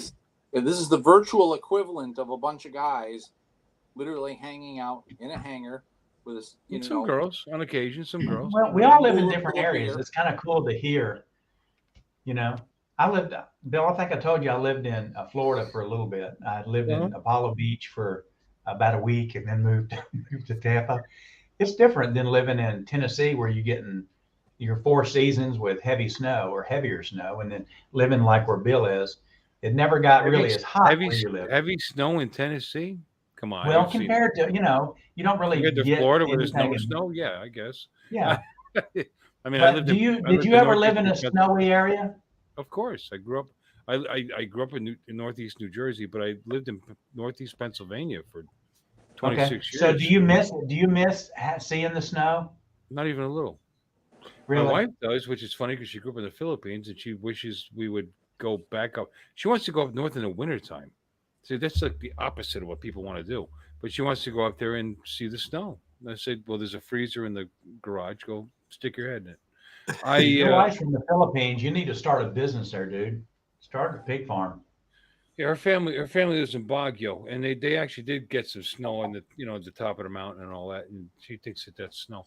But that's the funny thing. She did live in Pennsylvania for quite some time, and we did have quite a bit of snow there. And no, don't miss it. Not even a little. That's why I live in Florida now. It's because of that. I bet you I would miss it. Yeah, I know I would miss it. Yeah, I do. You miss the snow at Christmas time. Let me tell you what I don't miss. I don't miss the fact that northeastern Pennsylvania got a little warmer towards the end, and what was happening was the snow would come in, and then during the day it would soften up or melt, and then overnight it would freeze, and then by the next day, my car was an ice sculpture, and I had to chip it out or melt it off so that I could go to work, the next day. It was just it should be cold enough that you get nice white fluffy snow like in '94. Although 94 was a little ridiculous. We had about 13 or 14 snowstorms of over 6 inches that year. It was just crazy. My front yard, it just kept, because I had my house was a higher elevation. It was in the mountains there. And so the previous snow from the previous week didn't melt. So it just kept getting deeper and deeper and deeper and deeper. And that was pretty cool. And it was pretty neat. And I kind of like that, except for the fact that I had to keep clearing my 125-foot driveway. But aside from that, no. Ice, no. Frozen slush, no. Visit, yeah, I might do that. I might go up there and visit the winter a little bit. But I miss the snow? I want to go to Canada. I want to go where Jim's at. I'd love to go to Canada. Let's do Jim, it. Are we road trip. Absolutely. Anytime. I'll pick you up at the airport, guaranteed. See, Scott, right there. I live in Minnesota. F the snow, and I understand that. I've driven through Minnesota when I was driving truck, and all those northern tier states there, and it's just brutal. And especially when it's borderline, because you're getting this slush and this sleet and the freezing rain. Ugh, who needs that? Don't need it. How long is the winter, Jim, where you're at? How long is y'all's winters there? Because what I was looking at this year, being here, looking back in Tennessee and Kentucky and even in Texas, their winter was like over, and then it started over again. It was like one day they thought it was over, and then it hit. How is Canada? We will get our first snowfall sometime mid-November. It Wow. might be a couple inches, and it might be gone within the week because it will warm up again. But as far as if it's a bad winter, usually the first week of December is snow. And when I say I would miss the snow, I would love to see it snow on every December the 4th. I mean, that's what it's all about, is having snow around for Christmas. And it will stick around probably until late March. So how does that affect? Because I've flown once. Me and Al flew in the snow once, and it started coming down so hard, I was afraid that I was going to crash. I couldn't see through the lens. It was just, I couldn't visually see where the drone was. So much snow was coming down, I just had to bring it down. Have you noticed that it affects your battery? Or, I mean, what is your limitations on flying when it's cold? Absolutely. The cold is just murder for the batteries.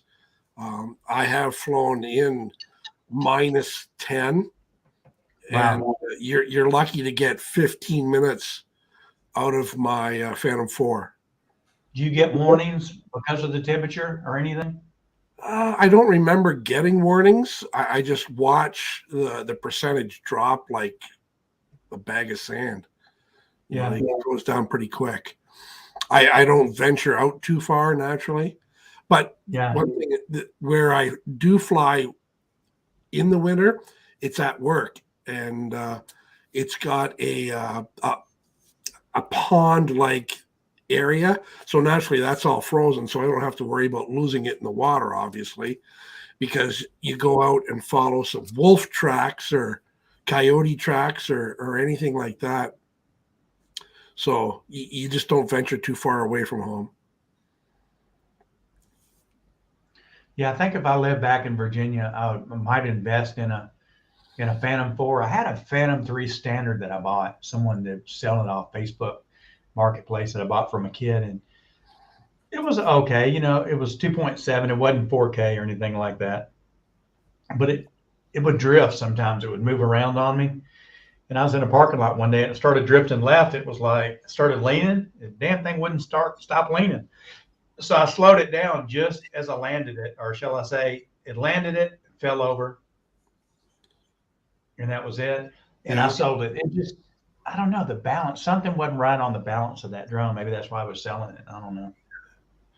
Well, the only problem I ever had with mine is when I actually took off, brought it over to me, and I actually wanted to clip my GoPro onto the landing gear. And that's when it must have affected the downward sensors, because that's where I had my crash. Right. It took off because it obviously wanted to avoid what the GoPro, thinking it was something. And I was able to get it to come down. So it came down pretty quick.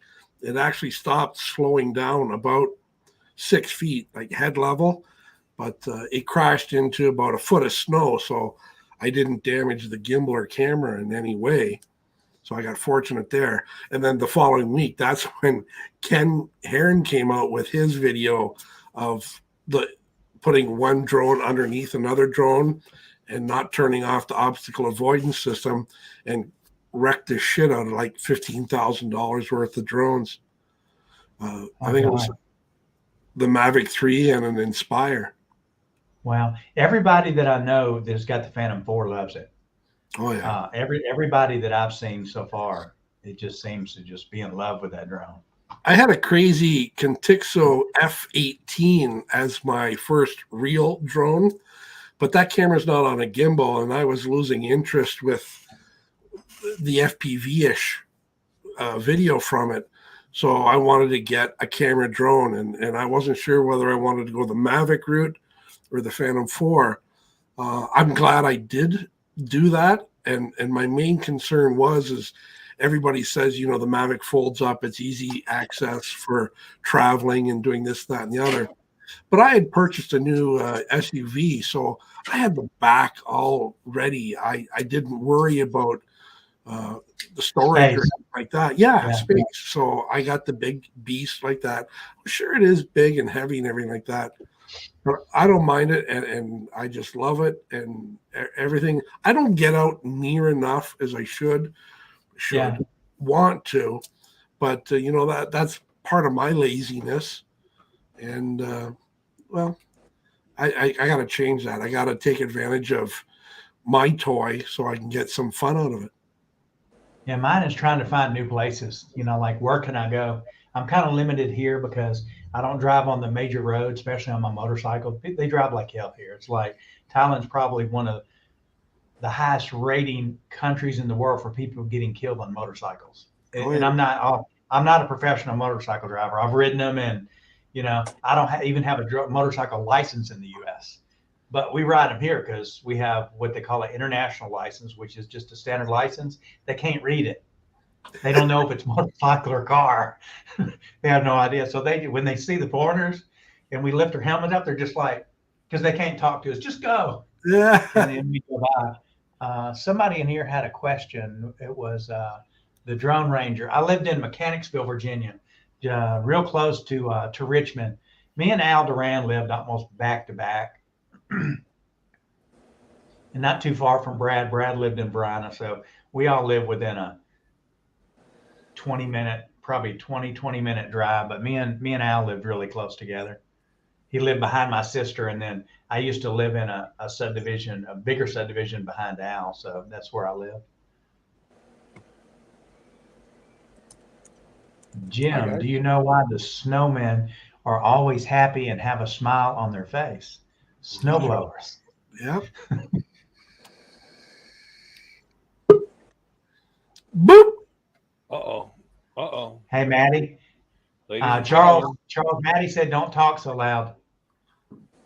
ladies and gentlemen, the world famous, you know him, I know him.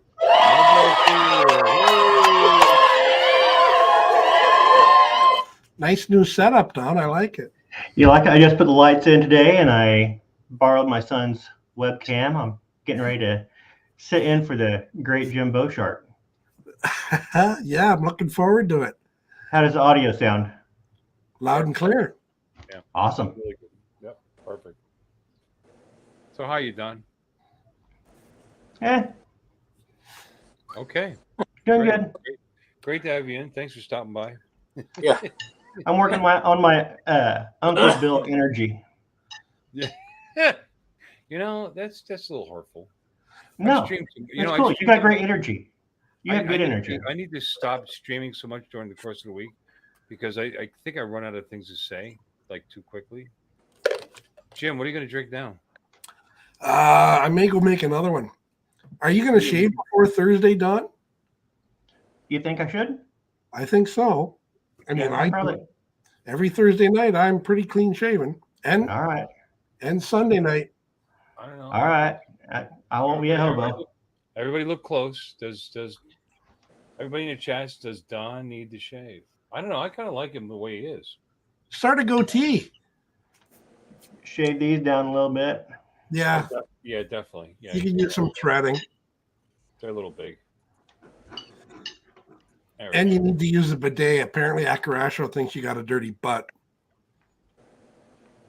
Why? Why would he say such a thing? Well, because He's using his imagination again. It's kind of scary. Sorry about that. I want to know where he's from. Every time I see that name, Akirasho. yeah, I wonder what He's country. He's not No Japanese. one's seen him. Me and Johnny were talking. Johnny Drone Party's like, let's see who can get him on one of our shows first, because he's never been I know. live on the shows where we can see him. We just know his name. He's a figment of our imagination, but a funny He's one. he's like Wilson on Tool Time. They only show the top part and the hat, and that's it. We just see his name. Night, Maddie. Yeah, but does he give great sage advice? That's a question. Oh, I think he does. Does he? He's a big Or supporter. Japanese or massages, shiatsu massages, perhaps. Yeah, he should know about a lot of this stuff that we're talking about. He's not Japanese. There, see? Did Oh, it yeah, really- that was very good. Yeah. You go straight back. to the point.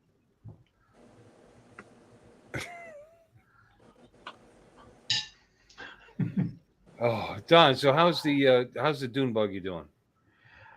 It's running. I got Cool. it going.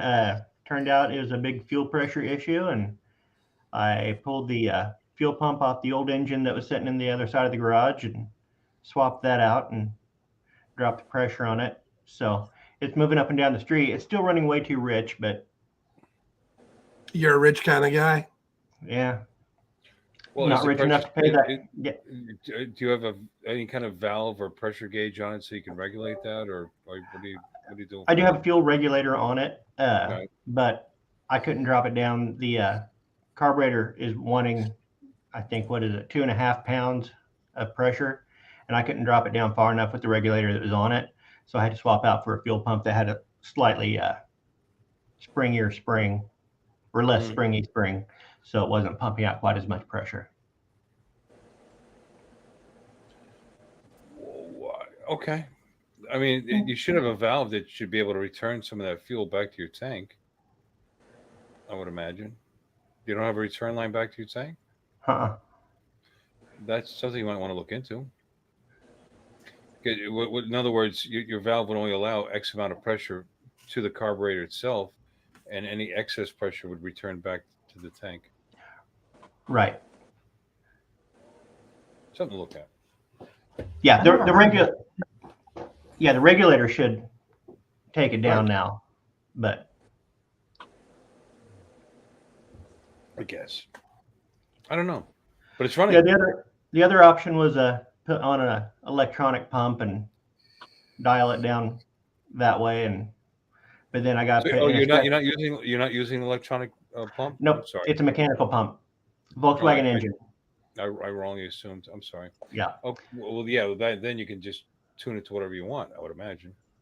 If you get the right electronic pump, I mean, you should be able to. Yeah, the problem is then I'd have to put in a secondary circuit for a cutoff, just in case the engine died. It wouldn't keep on pumping out. So you've been driving it a little. You've been driving it a little bit, having fun with it. I took it around the block a couple times. Haven't really taken out for any drives yet because it's still not street legal. I'm still waiting on paperwork to get back from the state. But Closer every day. closer, it's little baby steps. Cool. That's awesome. Sounds like fun. Yeah, when it does get legal, trust me, I'll have a video up on my channel. Yeah. I think Fisheye, I'll probably steal it and take it for a little cruise. Pick up some hot socks. I mean, chicks. Well, he doesn't have any arms, so it's going to be Doesn't kind of hard stop for him to. Yeah, he'll use puppet magic to drive it. Yeah, Doesn't stop him from drinking. that's true.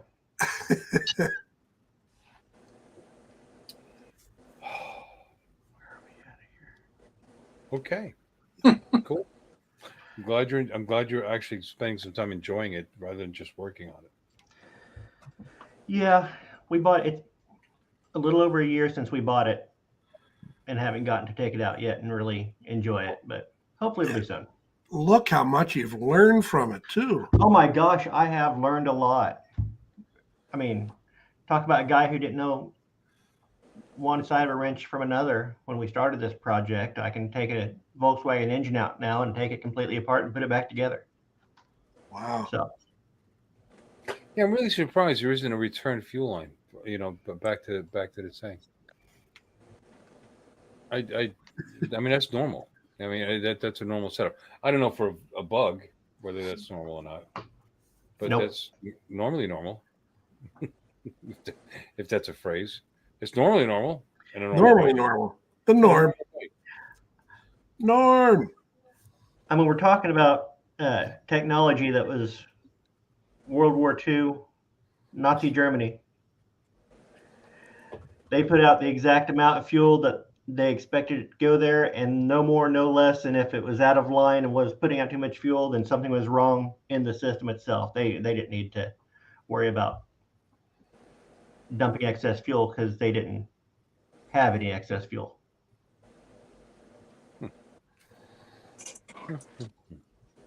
Yeah, I didn't get into that depth when I had my bug, so I had no idea.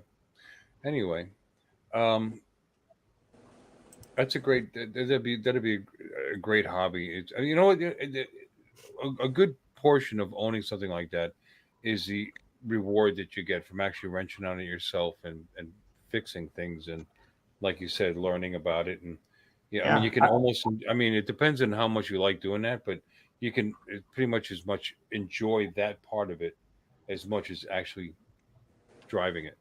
Do you know what I mean? No. no, I want to drive it.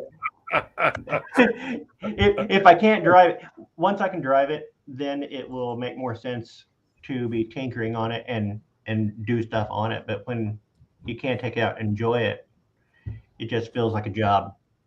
And Well, if you could do I like, both, yeah, I used to like wrenching on the bikes a little bit, and well, the motorcycles and like that. I wrenched quite a bit more in my old '04 Kawasaki than I do the Harley. yeah, but And you're riding it, right? I'm sorry. You were riding it though.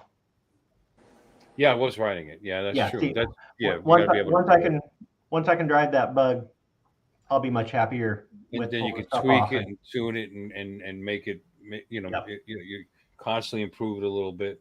Hmm. Yeah, yeah, yep, yep. That's very cool. But anyway, oh God, it's so quiet here. You guys talk. Say something. It's because of me. I showed up, I and Robbie, know. I showed up, and Robbie stopped carrying the show. Yeah, I figured I'd let someone else talk and have some airtime. He's looking for new places to get a massage. Apparently, over there. Look No, I'm over here looking at a truck I restored during COVID, and I was trying to find the pictures to show you guys. picture of what? A truck I restored. I bought Oh, a 2000. I think it was a 2002. Actually, Al Duran had a van, and it was a Pontiac something. I forget what it. I think it was a Pontiac. Pontiac. It didn't van? run, and his neighbors were complaining that it was in his yard too long. So it Like was an under Az- a tree like for an 3 Aztec. years. So he was trying to get rid of it, and he called a company to come get it to crush it for I guess the metal of the weight or whatever. They wouldn't even come and get it. And I said, "What's wrong with it?" And he said, it's got some problems. And I'm like, "What?" And he goes, "Oh, it's got a leak in the power steering, and it just won't run." And I said, "Well, give it to me." And he said, "You want it?" And I said, "Yeah, okay." So me and him went over to Costco and bought a battery, got it started, and I drove it over to my sister's the next road over as it left the power steering fluid the whole trip over there. And I went through the engine and just started taking parts off, everything I could find. And it's a 6-cylinder. So to get to those 3 back spark plugs, you've got to loosen up the motor mounts and pull the motor forward to change them. And he said I've done a tune up and all this. Those plugs in the back, they were never changed before. So I changed the plugs, put new wires. I mean, I think I put a total of $600 in the truck, just fixing things.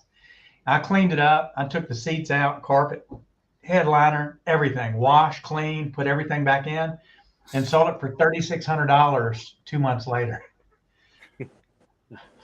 And his wife's like, "Why did you do that?" He's like, "You're making me look bad." My wife's asking why I didn't do that. And I was like, well, so again, I didn't have a car when I went back because, I sold everything before when I came here. So it gave me something to drive while I fixed it. And then my brother-in-law said, "Well, what's your next project?" And I was like, well, I can't go back to Thailand for 6 more months. So I was looking one day in Facebook, and a guy had a Dodge Dakota for sale. And he said he wanted $800 for it, that it wouldn't run. So I called him and I said, "Well, what does it do when you try to crank it over?" He goes, "Well, the battery's dead, so I've got to hook it to another truck." And he goes, "It'll turn over, it just won't run." So I was like, okay, it sounds like a fuel issue or something. So I went over there and looked at it, And when he was inside, I had put a little bit of gasoline in through the top of the fuel injection, in through the valve body. Right. As soon as I did, it hit that key, it started right up. And of course, when the gas was done, it was done. And I was like, okay, motor's okay. It's bad fuel pump. So I told him, I was like, I tell you what, this would take a lot of work. The body needs work. I mean, it's got issues. It's got a lot of rust up under the bottom. If you don't sell it in the next 6 months, call me back and I'd be willing to give you $400 for it. And he goes, would you give me $400 today?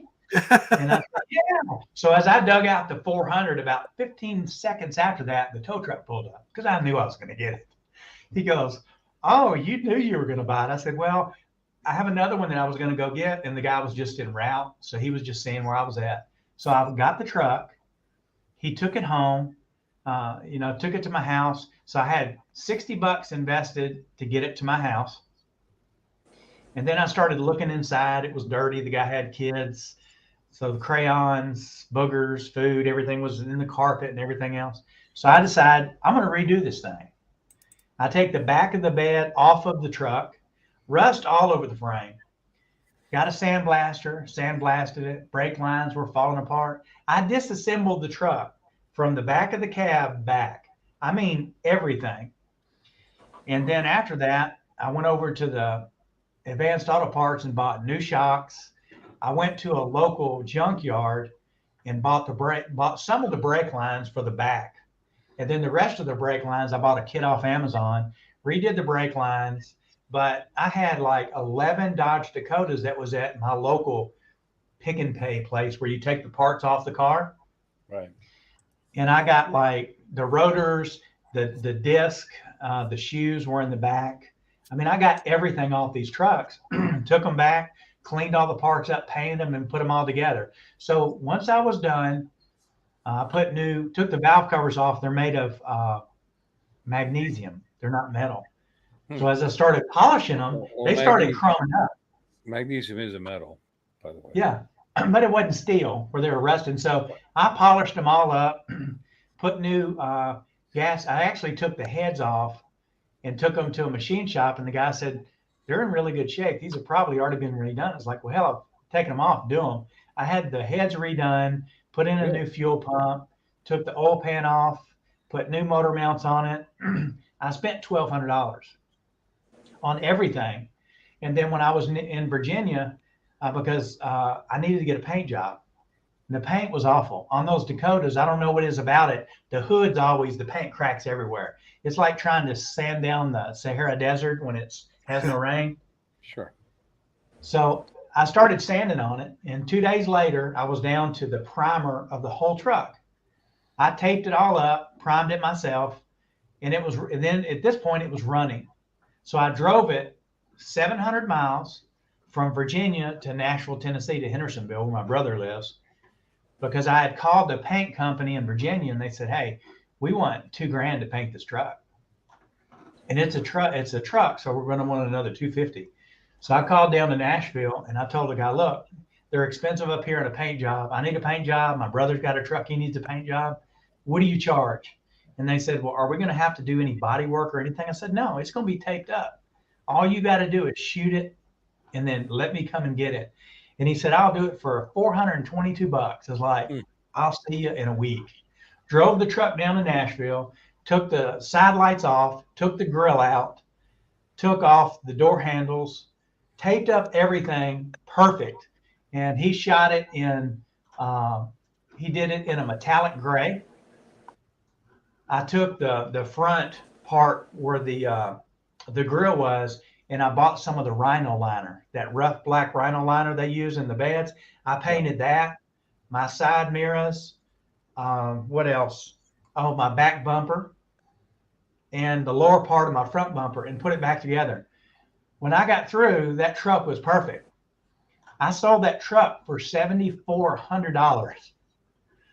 I had it for 6 months. I bought it when it was snowing. So out of the $7,400, I had about $1,820 invested in redoing it. Truck was great. Everything was perfect until I made my drive home. I was going to Tennessee and I started getting fog on the glass on the inside. I'm like, what the hell's going on? I could smell antifreeze. It was the damn heater core.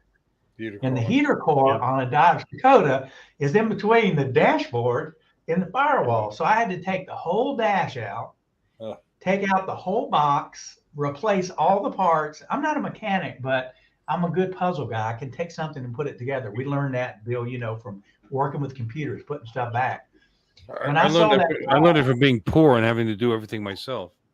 Well, for me, like you said, it was a challenge to see if I could do it, because the whole time my brother-in-law was giving me hell. You'll never make it run. You got cash. Just go buy a truck. And I'm like, I don't want to do that. I don't have anything to do with my time.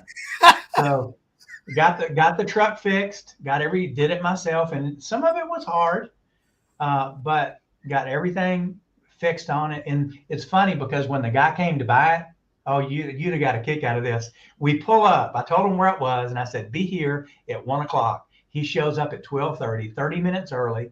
The truck is parked in the parking lot in front of my brother's computer store.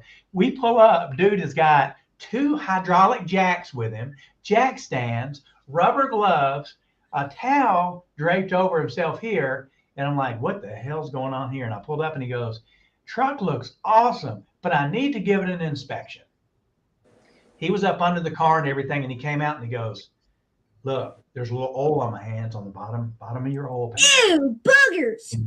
Yeah, could be an issue. Could be an issue. And I said, well, we had just put the motor in. I said, maybe you got a loose bolt or something. Let me get in there and check it out. And really, it wasn't oil from that. It was oil between the engine and the transmission that was just on the transmission before. So he said, I can't see paying the kind of price that you're asking for this truck, because it's got this, and I looked under here and I'm not sure, but I don't think this is right. And I was like, dude, you want an Amazon list of every damn part that was bought for this car? It's under warranty here. I gave him like 17 pages. I was like, here's all your information. If you need something replaced, call me. And the son that was wanting to get the truck was he'd have paid $1 million for it. It was his first car. So I told him, I said, look, you've been looking at the car for an hour and a half. He goes, but this is just not a well-maintained engine. And I said, and yours is? He goes, yeah. And I reached under there and I said, look, you got oil on yours too. Mm-hmm. He goes, well, that's different. And I was like, what? You mean, you think I wash the engine every day to make sure there's no oil on it? So he goes, well, I'll tell you what, I was thinking more like if I gave you like $4,000 for it. And I was like, well, I'll tell you what, I got another guy that's going to be here in like 10 minutes. And he's got money in cash to pay for it. His son was like, okay, we'll take it. I said, you got to make up your mind. And I mean, as soon as I said that the other guy was coming, the kid jumped, I'll take it. And his dad said, son, I'm giving you advice. What I would do is I would just wait and look for another car. And I told him, I said, you know what? You probably should find another car. I said, because, this is out of the budget that you're in. And I said, and if he thinks he's going to get this for $5,000, he can take the wheels for $5,000, but he ain't getting this truck. And I need to get back inside because I need to call all the other people and tell them don't come, because in 10 minutes, this other guy's coming. We'll take it. And then the father's like, let me talk to my son a minute and see what we can work out. And then he comes back and he goes, we've been thinking about it, and the 2 front tires really should be replaced. And I said, well, I'll tell you what, I'll give you $200 off on the truck, and $100 easily will buy a tire. You can buy 2 tires and put on there. And he goes, well, we were thinking about more than 4. And I said, well, I can't do it. And I said, look, I got to run. The other guy's already called. He's 4 blocks away. And wasn't nobody coming. I just said that. And he's like, okay, we're going to go get you the cash. I was like, well, I'm going to just tell the other guy to sit here and wait. And if you guys aren't back in an hour, he's got cash. He's just going to run with it. They ran to the bank, got all the cash, came back and bought it. It was a great truck. And I know this kid probably wrecked it. I'm pretty sure that he wrecked it, because I took his dad out, and it had been raining that day when his dad drove it. And he goes, why is this truck turning sideways when I'm pulling out of the gas station? I was like, take your foot off the damn gas. Because I mean, it's got a V8 in it with no weight in the back. But honestly, it was a beautiful truck. And when I get all my pictures together to show you had a Dakota with a V8, and the dad asked that question. Yeah. He's an idiot. Well, he was trying to find any excuse he could find He's to just- make the car He's trying to quote protect. less He's trying to valuable. protect his son. He's trying to show how smart he is. You know, Exactly, so- and it just didn't work. It didn't work. But I love working on the car. Some of the stuff like the power steering hose, I made a mistake and I bought one and when I bent it, it just didn't do the right angle. So I just pulled the extra slack down and it came a little bit lower than what the truck was. So when I went to take it to the inspection and pulled in the guy's parking lot, it hit. And when it did, it snapped that new line that I put on there and I lost my power steering. And luckily the guy that owned the station, I told him what happened and he was doing the inspection. He's like, Robbie, you want me to put the line on? I was like, put a new line on. So I did pay him to put a new line on. That was the only real issue I had with the truck at all as far as taking it apart. Sanding was the biggest process, but hey, like you said, turning the wrenches and all, it was cool. Made some money, drove it for probably 4 months and used it for my trip down to Nashville from Virginia. Yeah, and you And didn't turn it rob profit those guys. You gave him a car that you knew that everything in it was okay. And Oh, I knew it was good. And I didn't want to I had one guy that showed up and he had one that had a 6-cylinder in it. And he's like telling his friend, I wouldn't buy this truck. You need to get with a V8. You need a 5.7 liter and a 411 rear end. And that's what I'm going to do to mine, this and this and this. And I said, dude, if you're going to put all that stuff in that piece of shit that you're driving, because he was trying to put my truck down, I said, look at it, dude, you're going to spend $5,000 fixing holes and dents. Why would you put a motor in that's going to fall apart? Go out and buy something like this and do like I did and rebuild it. And the guy kind of shut up. He's like, well, I don't know who helped you and to tune this. I said, well, actually, I took it down the road to the Mike Fuquay, the builder. Oh, but he's not a builder. The guy that lives with me is a builder. I said, yeah, Mike Fuquay was a world champion super stock car racer. World champion. Look it up. He's got a machine shop. Do you think he's qualified or should I send it over to your guy? And he just shut his mouth and didn't say anything. Well, I've only got 2 words for that. Ew, boogers. Exactly.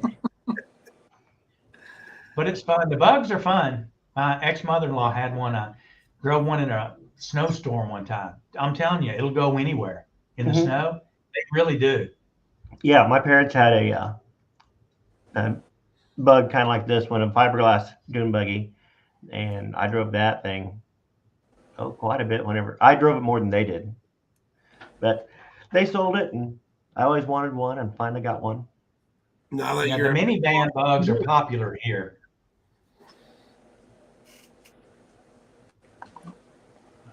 Let's see. I've got a picture. If I share this, let me see if I can share a. Hi, Mikey. I'm going to try to share a screen. I don't know if y'all are going to be able to see it. There's too many little files to show. Share screen. And I don't know who's approving it here. Either Jim or Bob, can y'all approve that? There you go. I don't know if y'all are going to be able to see this. I will maximize it.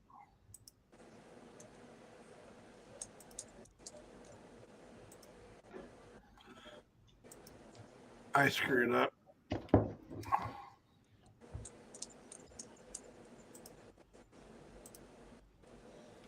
Okay. Is that too small for y'all to see? I can't tell. My screen's 49 inches. Yeah, it's kind of really stretched out. Okay, hold on. Let me see if I can just pull the file up. Hold on.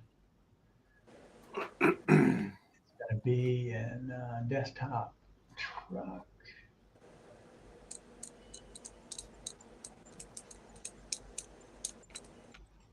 Yeah, I might have. I think I got a closer file here. But it's not a video. It says video file. Can I just share an image? Well, that's what I tried doing too. I never get any luck with that either. I have to end up sharing the whole screen. I'm not a StreamYard whiz like Uncle Bill. speaking of whiz, that's where I was just now. Yeah. Yeah. Share screen, window, and then pick whatever you want. Okay, it says it's having trouble. It won't share. How do you share an image on this, Bill? Well, is the image opened on your computer? Yeah. So all right. So you have a window open with the image showing right now. So, Yeah. excuse me. So go, share. You got entire screen, window, and Chrome tab. So hit window. There it is. No, that's us. I see it now. Good job. Is it big enough for you to see what it is? Well, that's not really. Maybe. This was what it looked Yeah, like when I took the bed off the back of the truck. If you can Yeah, see the that's- rust and everything. Sure. I've done it And myself. then Taking let me show you what it looked like. A couple of trucks, actually. This is what it looked like after I sanded the front part of it. Mm-hmm. You know what the biggest problem with this vehicle is? It's a Dodge. Okay, we'll continue.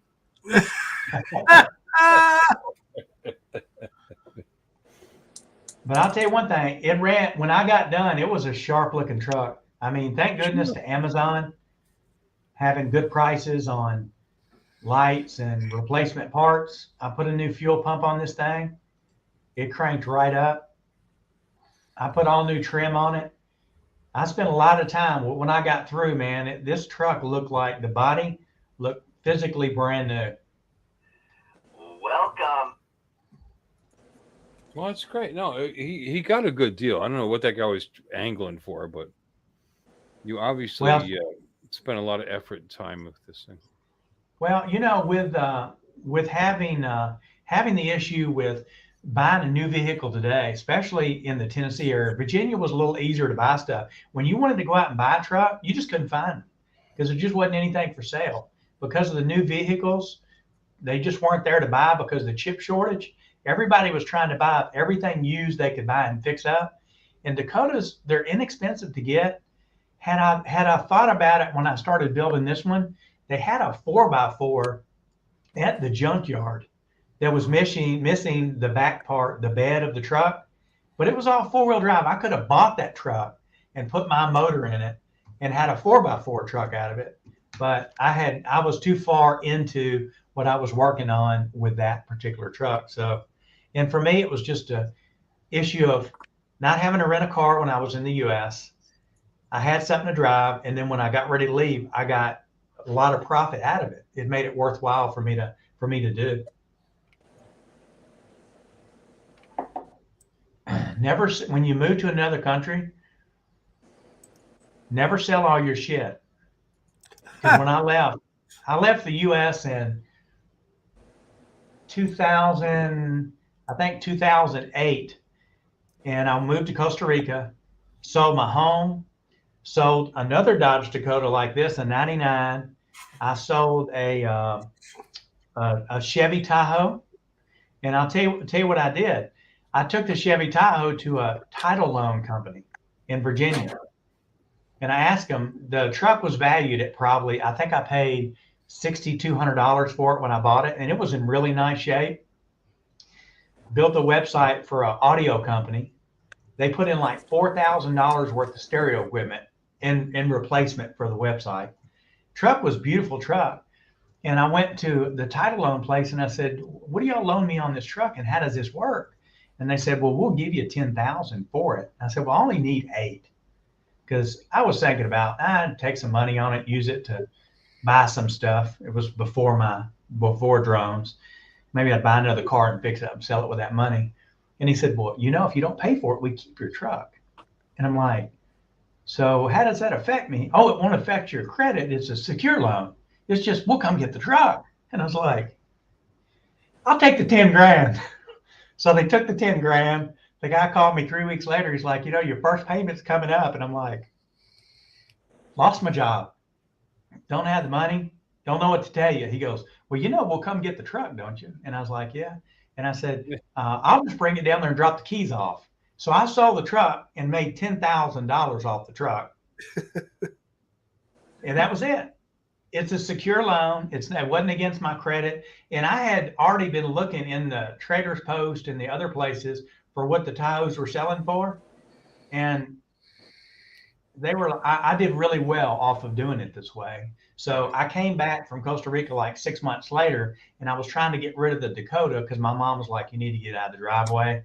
Don't have room in the garage. So I went to a different title place. I was like, what do you give me on the truck? They're like, we'll give you like $6,000 for the truck. And I was like, and how does this work? Because I wanted to make sure I wasn't doing anything that was going to hurt my credit. Same thing, and I got 6,000. But had I done it all over again, I would have never sold that Tahoe. It was leather inside. The OnStar was amazing. We had a hurricane come through Virginia, and we lost power. So we had my property has huge trees all around the house. So I had parked the Tahoe beside the house. So if a tree fell, the house would stop it from hitting the truck. So I was in the back with the seats laid down, my bed made, my laptop, and I was hooked to my OnStar Wi-Fi in the car using internet because no one else had internet. I was using it through the satellites. So I had to live in it for like 5 days because our area didn't have any electricity. So I'd have never sold that truck. Yeah, but you made out. You made a profit. I did good on it. I've always. My mom said I'm the only guy she's ever known that could fall in shit and pop up with flowers in each hand. All right, guys. I'm going to call it quits. It's 12:14 a.m. here. We've been on for a couple hours. What do you think? Hey, can I make a comment before you get off? Sure, of course. I want everybody in the chat to realize that Uncle Bill's awake. I never fell asleep. Because everybody gave him shit the other night when he was doing something, and they were like, "Oh, he fell asleep." You nod off one time for 4 minutes. I'll never hear that the rest of my life. Jim, why don't you show the video? You want me to do that? No. Okay. No. The answer was no. Why? I was kidding. All right, fine. Okay. Go ahead, show it. I got to preface the story. But hey, but the good part, when I was doing it, somebody said, "Look, Robbie's talked so much, he's put Bill to sleep." Nobody speaks English here, dude. It's like gasping for oxygen. So when I get to be able to talk to people, especially people that are my friends, I take the opportunity. There you go. Wednesday is my mother-in-law's 90th birthday, but because I won't be able to celebrate with her because I'll still be in the hospital, we went and celebrated tonight. She lives in an old folks home by herself, and we took a little cake over there for a little birthday party. And this is a quick little edit that I did of visiting her with her tonight. And one other thing I want to say is she wasn't wearing her hearing aids. Happy birthday to you. Happy birthday to you. Happy birthday.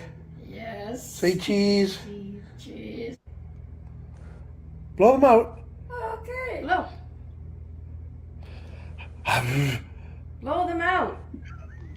Close the mouth. Close the mouth. Blow the candles. There you It's go. just like when she went for her hearing test. That's sweet. She was having a hard time. We were saying blow them out, and she thought we were saying close the mouth. She looks good for her age. She seems to be there. My mother's 88. Yeah. 5 minutes into her conversation, it starts over again. So it's about that long. That was very sweet. Thank you for sharing that, Jim. I appreciate that. That was Yeah. Sweet. She's a sweet it woman. was. That was much nicer than watching Bill fall asleep again. All right. 4 minutes? Or maybe it was 14 minutes. We're never going to let him live that down. Whatever it was. Or a stupid clown telling a dirty joke. We didn't do that tonight. Perhaps we should do that before we go. We need one joke. No. Jim, pick something. Oh, God. Come on, brother. Whoops. Where am I here? Oh, if you don't mind getting political, Fisheye just put a new short up today.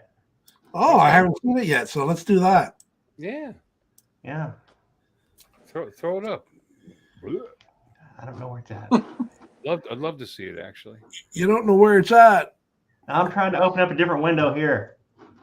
I ain't no professional like you guys. I got trouble with it too. We are very professional, smooth and slick. All right, let me see here. Chris asked, did I just see a naked fisheye? A naked Naked. fisheye. Naked fisheye.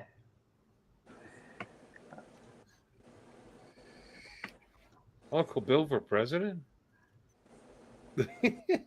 I don't fall over nearly enough. I don't know how to do this. Jim, Here, I'm Jim, gonna- what does Canadians think? What does Canadians think about the president open we it have in in a the U.S.? separate window and hit share. And then, All right, hit share. Hold on. Share. All right. I need to learn how to do this. Share screen. All right.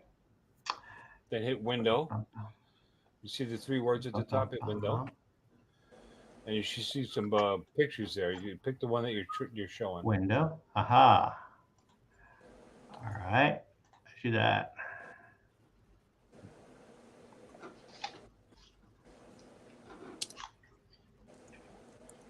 Chrome has lost permission.